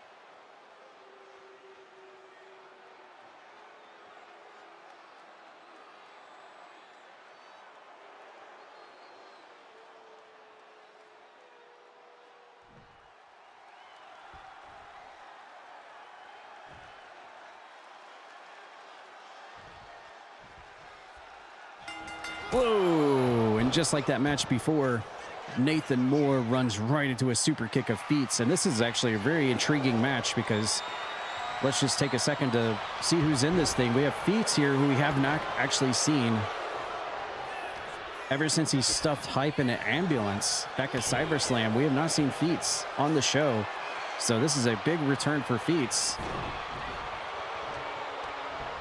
as he tries to get a big comeback going here at CPW, taking several weeks off, almost a whole month off. And he takes on Nathan Moore here, who has been alongside Rogue, and his wife Maggie Moore has been kind of engaged in this really weird and awkward storyline and feud development with Spike Ryan as of late. As we saw at the second match of the night earlier, we saw Nate, Rogue, and Nate and Rogue out here earlier for that tag match. I don't know. It seems like that the rivalry is over, but there's just still something left in the tank on that thing. So I'm not really sure what is missing, but there definitely needs to be like some sort of like finalization. I feel like when it comes to Nate and Spike Ryan, he's still got that grudge for that loss he took. Oh, and there's Feats diving out of the ring and long darts on top of Nate at ringside. Nate still has not forgotten about that loss he took to Spike Ryan here on Tuesday Toxic several weeks back, and he's not let it go. And despite Spike Ryan also taking some L's from Maggie Moore and Rogue along the way, it's just been kind of like unfinished business. So hopefully we get to the bottom of that. And now that you have AJ Jacobs and Puppy thrown into the middle of it too, it just makes for a very interesting conundrum we have right now when it comes to that entire story. Lots of really strange ingredients happening right now when it comes to FAFO, Spike Ryan, and AJ Jacobs and Puppy. But I'm sure Eric Bischoff will, or Thaddeus will come and think of something to make that a final resolution, if you will, to put a period at the end of that situation. Lateral press from Nathan Moore onto feet, but he quickly kicks out. Ooh, jumping high knee, and then goes for the springboard moonsault, but Feats was ready for him. Feats certainly definitely fresh. As I said, he has not been featured here on the show in a long time. Oh, and he gets drop kick clear of the top rope to the outside. Wow. Feats taking a huge dive, tumble over the... Uh-oh, here comes... Oh, I thought he was going to go for the dive to the outside. Baseball slides out of the ring. Now we got a fight here on the outside between Feats and Nate. And he gets his face dropped onto the top of the barricade. And I am hearing through the wire, I'm not sure who is taking up responsibilities for Eric Bischoff tonight, since he is currently incapacitated at Comatrix's medical office, courtesy of the 2K president, Strauss Zelnick, earlier. But thank you, whoever's feeding me this information in the backstage area, as Nathan Moore gets busted open, courtesy of a tombstone by Feats here in the Toxic Fields outside the ring. Oh, and a brutal headbutt from Feats, but Nate kips right back up to his feet and then takes Feats down with an outside kick. But we have got a very crazy, if you thought tonight's event so far has been wild. Oh, Feats, nobody home in. Oh my God, gets kicked right in the face while he's down. Oh my God. Nathan Moore now, a cut on his face. Coming up next in our semi-main event, we have probably one of the wildest matches I think I have ever seen or heard is going to be happening. You do not want to miss what's coming up next in our semi-main event. My God, what a match. They told me what's going to be happening next, and I was like, are you serious? We are really going to see this coming up next, so you do not want to miss it. And of course, our main event to finish out our show tonight for the television championship, Linky getting a shot against Sumo after what happened last Tuesday. And here's fisticuffs between Nate and Feats here in the middle of the ring. Nathan Moore wins out on that, and a trademark super kick to the face of Feats. And now Nate backing up into the corner looking for finisher. Is it going to be curb stomp? Ye go, he missed. Feats saw it coming. Oh, he goads Nathan Moore on, and he gets what he wishes for. Slips out of that grass. Goes for the chop block. And hello, Dark Viper, how's it going? Welcome in. Oh, and Feats returns the favor. Super kick city in this match. Feats now middle ring rope, splash, but nobody's there. Nate recovers, whips Feats out of the ring apron. Pops him a second time. The third time does not work. Feats comes back in, springboard clothesline. And now goes for the lateral press.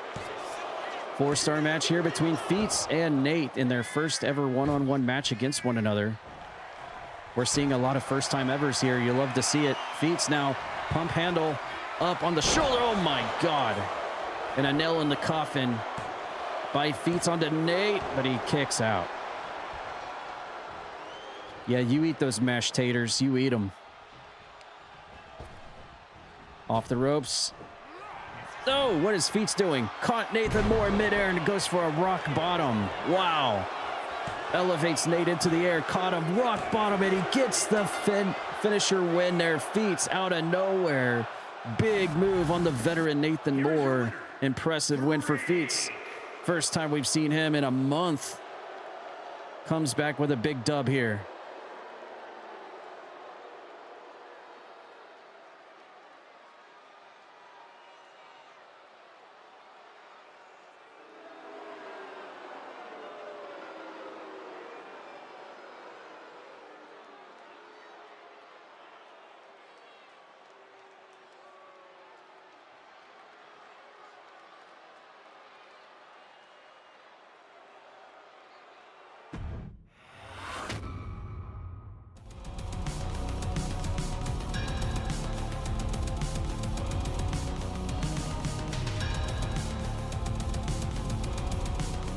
All right, coming up next is this is probably got to be one of the craziest matches I've ever heard is going to happen here in our semi-main event. You do not want to miss this one. It is going to be a packed house.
All right, our semi-main event is ready to go. What on earth are we about to see here? Jesus Christ.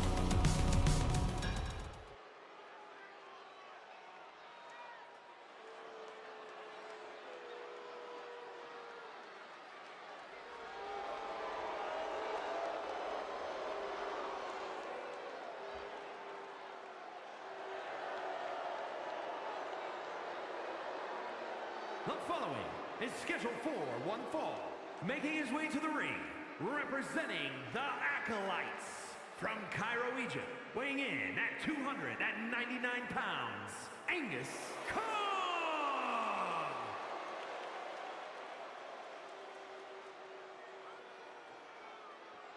It'll be over soon. Don't worry.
And representing the Alpha Academy from Orlando, Florida, weighing in at 508 pounds, Shane Yu!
Let's do it.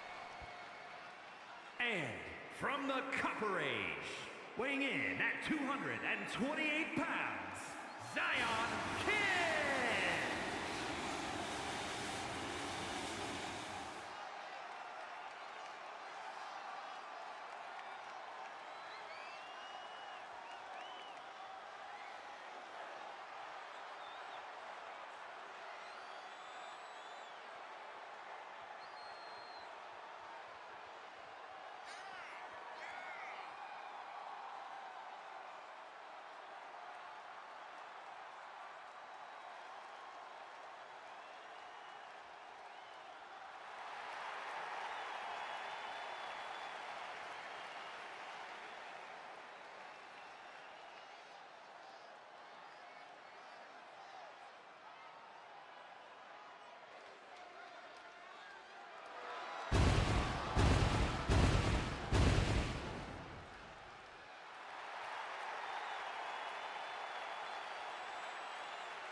And from Dallas, Texas, weighing in at 241 pounds, the Witch Doctor, Bob!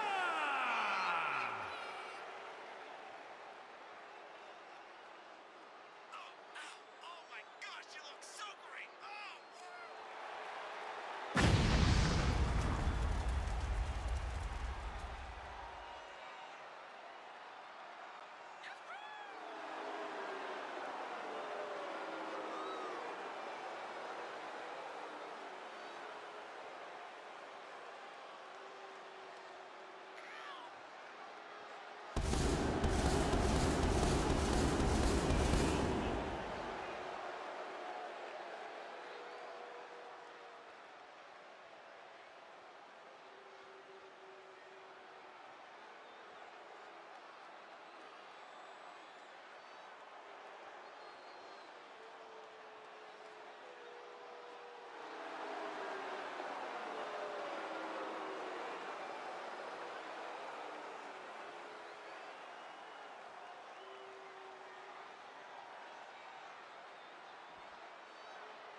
And representing the Deleters of Worlds from Miami, Florida, C.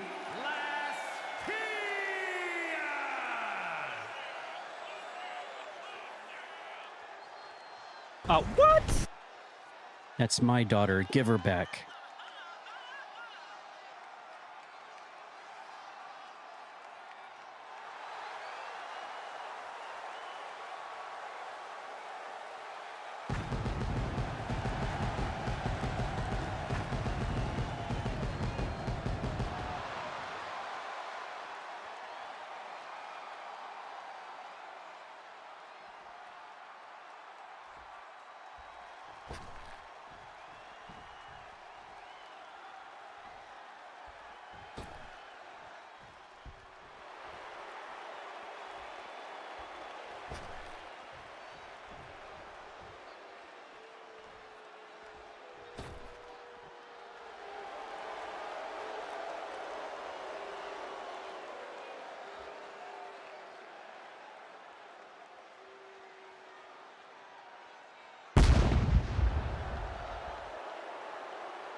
from Louisville, Kentucky, the Women's World Champion, Azriel.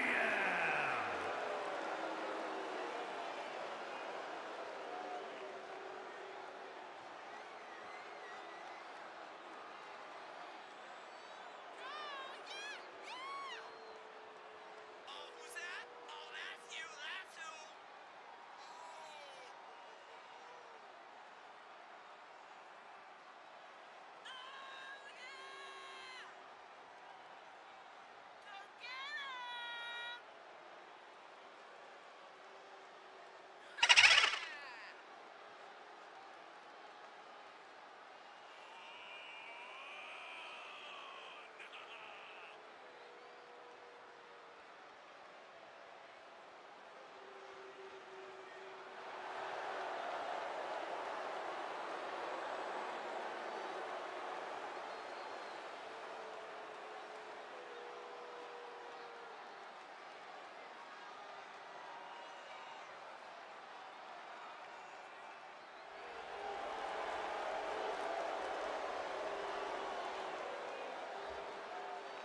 You're probably starting to notice a little bit of a theme here.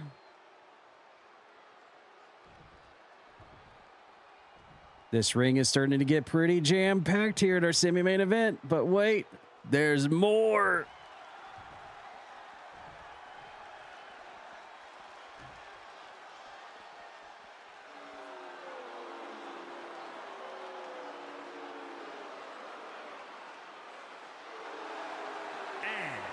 Representing the War Raiders from Little Rock, Arkansas, weighing in at 305 pounds, the International Champion, Rock Hurt Meat.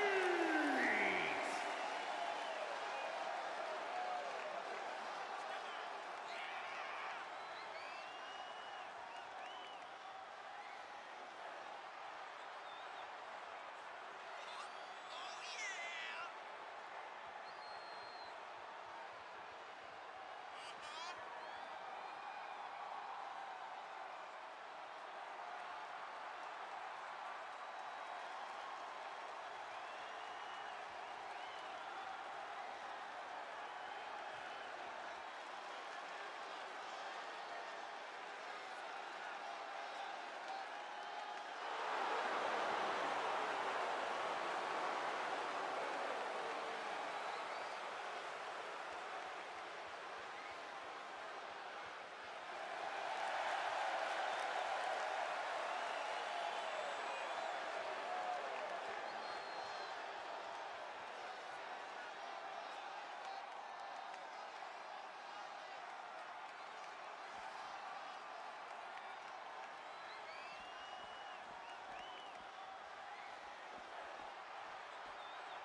Sydney, Australia, weighing in at 456 pounds, Grem Weaver.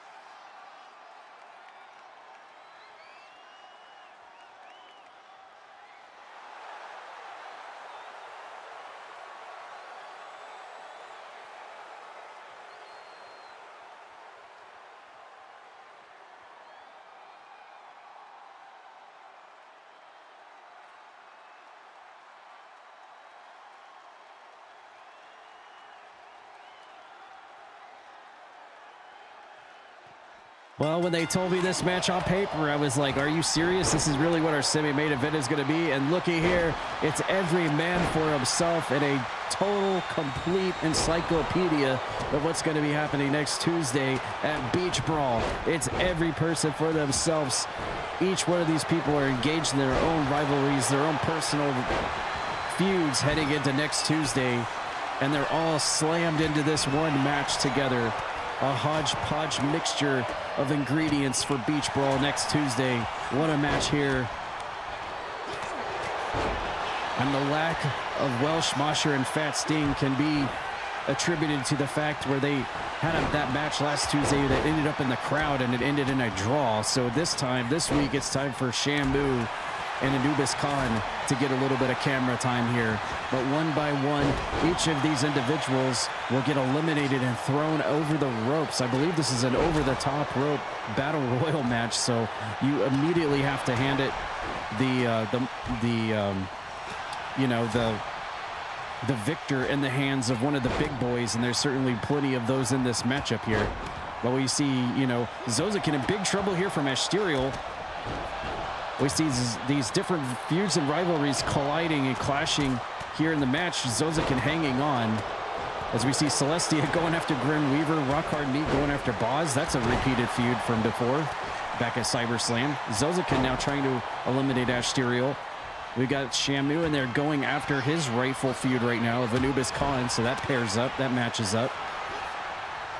And Grim Weaver went after Rockhard Meat. There it is. We've almost got a full matchup here. But Celestia's going after Boz. And Ash and Zozakin just can't stop trying to beat the crap out of each other in this match here. Oh my God, Rockhard Meat went off the top rope. Oh my God, and I forgot, controller, we're on wireless. There was too many entrances. All right, here we go. We're back in it again. Remind me to get a wired connection for this controller. I'm on wireless. Whoa, who got eliminated? Oh no, Grim Weaver got eliminated first. I don't know if it was from Rockhard Meat or not. We'll have to go back and check that. But Grim Weaver, the first one eliminated as he prepares for that international title match against Rockhard Meat next Tuesday at Beach Brawl. His night ended a little early tonight, and then there were 7 left. Zozakin fighting off the shoulder of Anubis Khan. Wizard Boz coming back to the ring. Rockhard Meat in big trouble here from Celestia now. Shamu colliding with Asterial. Uh-oh. The women's champion. Uh-oh. Oh, my God. Oh. Oh. I thought she was going to suplex him out of the ring. Can you imagine our women's champion Asterial suplexing Shamu out of the ring for the elimination? That would have been legit as hell. Nevertheless, match continues. Zozakin pairs up with Wizard Boz. There we go. We got Celestia still on Anubis Khan. Scoops him up. The strength of Celestia there. Oh, 450 elbow drop from Celestia. One of her finishers there. Very risky move to go to the top rope, though, in a match like this. As Ash takes down Shamu. Zozo and Wizard Boz having a little preview match before next Tuesday as well. And Rockhard Meat dropping the jackhammer on Celestia. Look at Ash lifting 500 pounds of Shamu up and locking him into the rear naked choke. Oh no, Celestia has been eliminated, courtesy of Rockhard Meat. And Ash is making Shamu tap. Ash has just made Shamu tap out, but it doesn't matter. It's only over the tops. Zozakin's in trouble now. Uh-oh. Oh my God, a choke slam to Wizard Boz from Anubis Khan. And now Ash still going after Shamu. Oh, Zozakin hangs on for dear life. Ash is still trying to eliminate one half of the Pooner Rangers here. Zozakin again in big trouble. He's just surrounded by too much meat. Oh my God, Wizard Boz just spit poison into the face of Rockhard Meat. And Zozakin has been eliminated next. And this match is slowly starting to turn into the land of big boys and giants.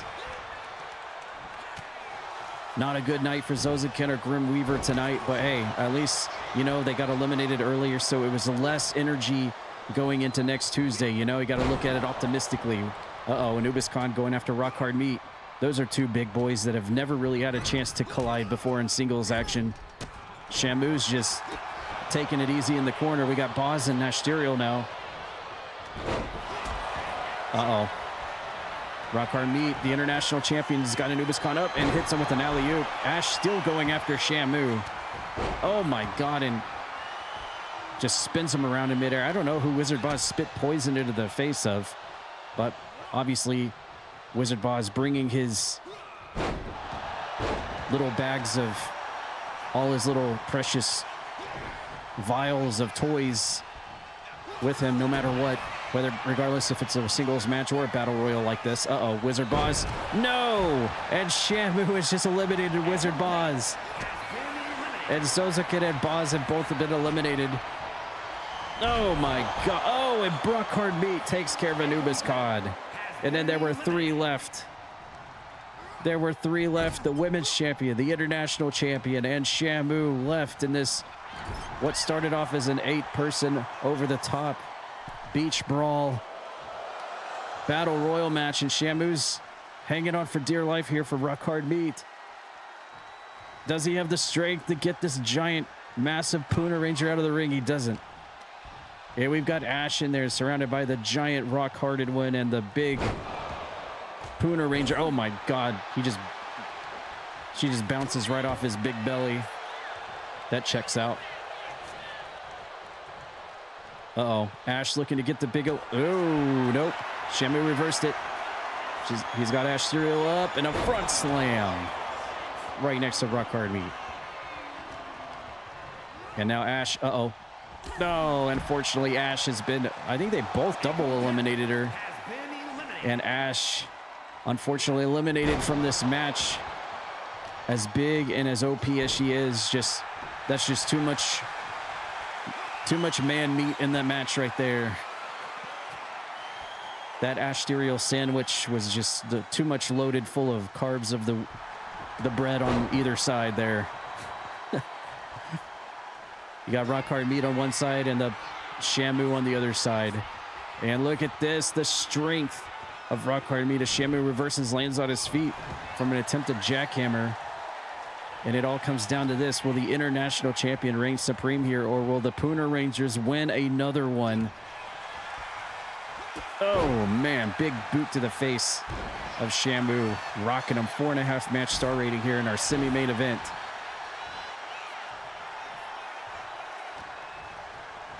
What a wild and crazy match this was. This is basically like a poster full of what's going to be happening next Tuesday, all in one match. I knew this one was going to get crazy, that's for sure. Rock Hard Meat tucked away in the corner. Shamu catching his breath here. And, oh, this time Shamu bounces off the Rock Hard surface. And now using the hips to work on Shamu, as now there are only 2 left.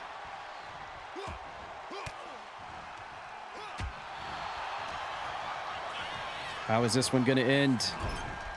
Oh, big Shamu splash in the corner was reversed, and Rock Hard Meat kicks Shamu in the side of the head. Does this spell the end of Shamu here tonight? No. He picks up Rock Hard Meat and hits the front slam. And now we have a double down. Wow. Rock Hard Meat took all 500 pounds of Shamu as he gets sandwiched into the mat. And Shamu is just out of breath. He's gassed, brother. 5-star matchup as well. And Rock Hard Meat now reversing the attempt of Shamu. And now one half of the Puna Rangers being guided to the ropes. Uh-oh. Oh, no. Badass Games with the big power bomb to the outside. Oh, my God, he did it. And Rock Hard Meat, our international champion, stands tall, winning this giant, massive Battle Royal match 7 days before Beach Brawl.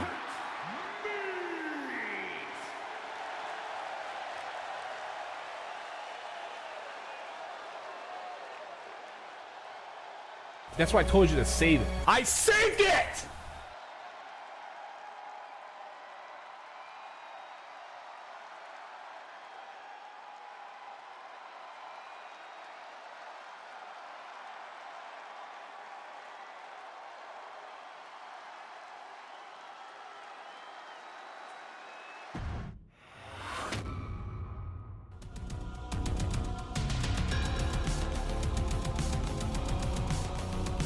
right, that leaves us only with one match left. It's our main event for the television championship.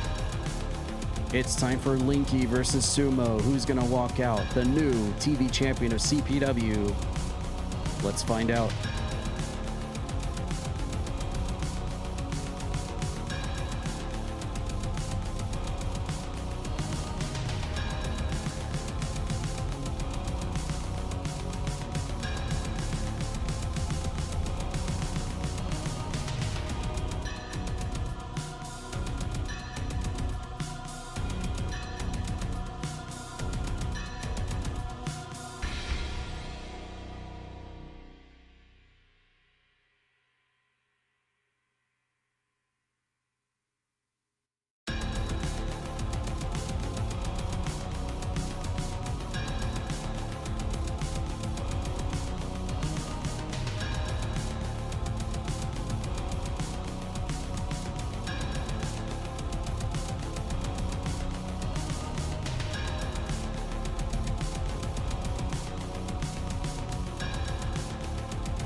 And is for the Internet Television Championship.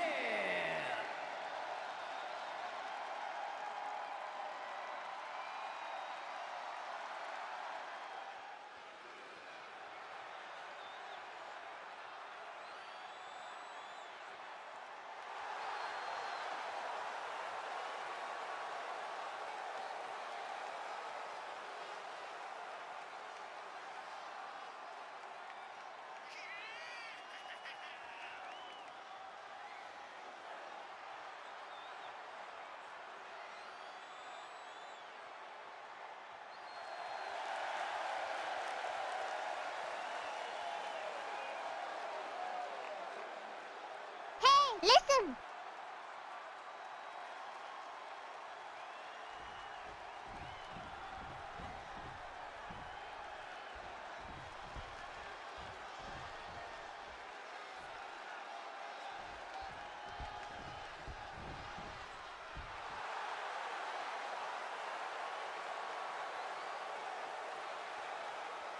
Squeak!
Introducing the challenger from another time, weighing in at 235 pounds, Linky.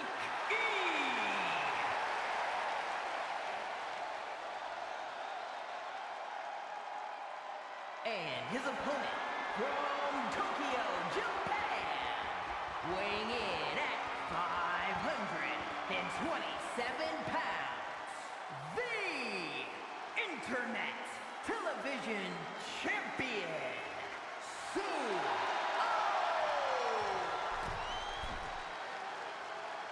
All right, there is your television champion after defeating Buttons back at CyberSlam. His first ever title he's ever won here in CPW is Sumo, putting his belt on the line tonight in our main event against Linky after he won that three-way match last Tuesday to earn the right to be here. And just like almost every other match tonight, I think just as much as the story is what's happening in the ring is the story outside of the ring. We see Connie out here, which has been a very rocky relationship, out here to support Linky tonight, as well as AJ Jacobs. And over on the side of Sumo, we see, well, Aiden Gallagher and Spike Ryan together as, oh, handshake. Okay, so this is not a Coke and Roxas situation where someone's going to get kicked right in the balls like earlier. Sumo and Linky agree for a double handshake. I mean, they are both very respectable individuals. It's just going to be about who the better man is here tonight. Sumo is all about tradition, respect, and competitiveness. That's the Sumo way. So I wouldn't suspect he would try to take any kind of cheat way out. And Linky is, well, he's the hero of time. He's obviously going to be the same way. So we have a double good guy match here for the TV title. It's just the evildoers on the outside of the ring that we got to watch for. And I think that's why Connie and AJ Jacobs are out here to cover the back of Linky in case Spike Ryan and Aiden Gallagher decide to try something sneaky tonight. And another thing that Linky has really got to focus on is, because this is the TV title match, there is a countdown. You'll see it in the top right. And there you see Spike Ryan already trying to get a little nasty in this match. The referee immediately spots it. Spike Ryan and Aiden Gallagher have a little game plan at ringside to try to cost Linky the match for sure. I'm betting on that. But we got to watch for that 15-minute time counter. If that time limit exceeds and goes to 0, Sumo will retain his TV title by default. So Linky has got to work against the time. He's got to speed run this match tonight and break that 15-minute PB. He's got to end this match in 13 minutes and beat Sumo to win that TV title. Otherwise, Sumo wins by default. Here's a cover, and Sumo immediately kicks out.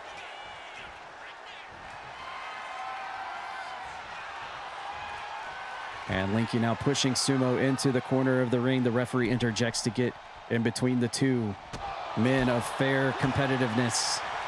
And Linky with another neck breaker. We see Spike Ryan in the background taking the turnbuckle pad off again, second time in the match. They're just trying what they can without getting ejected from the match to just kind of interfere and cause a bit of chaos here for this thing. Obviously, Spike Ryan doesn't really have a personal grudge against Linky, or Sumo for that matter, but he knows that Linky is friends with AJ Jacobs and Puppy, so he might have taken a little bit of offense to that. And there you see the handiwork of Spike Ryan costing Linky at least that attempted pin. I mean, I don't think it would have won the match, but nevertheless, the damage is being dealt. Linky now backing up into the corner and hollering out, here comes Rupee, no! Rupee, no! Sumo caught it. But Linky with the reverse of the reverse hits another neck breaker. I think more or less, Spike Ryan doesn't really have a grudge against either of these guys. I think it's more or less that he is, I think as of earlier tonight, kind of struck up a friendship with Aiden Gallagher. And I think Spike Ryan is just kind of following along with Aiden Gallagher at this point. As I said earlier in the show, two peas in a pod, as we saw a steel chair getting thrown into the ring. I think either Aiden Gallagher or Spike Ryan was trying to trick one of these guys into using the steel chair. Disqualifications are on, so it would have ended the match, and Sumo would have retained the belt. So I think they're just trying to play mind games on Linky here as he goes for a cover after the springboard here on the TV champion, and Sumo kicks out. Oh, Spike Ryan trying to reach into the ring and grab the ankle of Linky, but couldn't get it. They both go for kicks, and Sumo rolls out of the way in a backdrop. Double down here. Of course, Sumo is one of the largest men per mass in CPW, but he can somehow, someway pull off these cruiserweight moves, 450 splashes, moonsaults, suicide dives, planches, springboards, kicks like that. And here it is, rolling thunder from Sumo, squishing him into the mat after kicking him in the face, and Linky's been busted open. Is it enough? No, Linky powers out. And 10.5 minutes left on the clock here in our main event. Sumo has got these just weird magical powers, but he's able to pull off these flippery moves, some sort of ancient Japanese magic, I'm sure, passed down through the ages and through the centuries that allows him to be able to pull off these insane moves for the size that he is. We can't figure it out. And Linky doing this new move that he's been doing lately where he basically tries to distract his opponent. Oh no, rolling rupee cutter off the ropes, and the distraction paid off. Sumo didn't know what to think about that. Gets caught with a rupee cutter and almost wins. Linky almost wins. Oh my God. That was so close. Referee collision by Linky. That was less than a second. Sumo was able to kick out. Oh, inside out goes Linky, spiking Sumo's head into the mat. And now he backs up into the middle corner and tries to drop the double axe handle, but Sumo rolls out of the way. 3.5 match star rating now at this point. Sumo getting ready to tuck up the challenger up on the shoulders. Powerbomb position and hits the kneeling powerbomb with 9.5 minutes left on the clock. Sumo now backing up into the corner, maybe looking for that rolling sit-on sit, and just sits all of his weight on top of Linky here. Is this it? Does the TV champion retain? No! And somehow a bleeding Linky challenger is able to kick out of the predicament, and this match will continue. Linky yanks the ankle out from underneath Sumo. Now Linky going to the top of Death Mountain here, and off the top with a big-time leg drop, and lands right on the button. Sumo rolls over to the ring apron next to Aiden Gallagher and Spike Ryan. That can spell bad news for sure. Oh, and a stun gun sending the TV champion out of the ring. Does Linky dare go out of the ring next to those two guys? I wouldn't do it. I wouldn't do it. I wouldn't do it. I wouldn't do it. He does not. Wise, safe choice from the challenger as he gets whipped into the other neutral corner of the ring. Here comes the TV champion backing up, looking for a big forearm splash, but Linky gets out of the way, kicks Sumo. And a couple of strikes back and forth. Sumo to the middle ring rope. Oh my God. Spinning heel kick off the middle ring rope into Linky, into his bleeding face, and goes for the cover and gets it. Sumo has retained the television championship here tonight. What a great back and forth match. But Sumo still the TV champion here in our main event. Television champion, Sumo.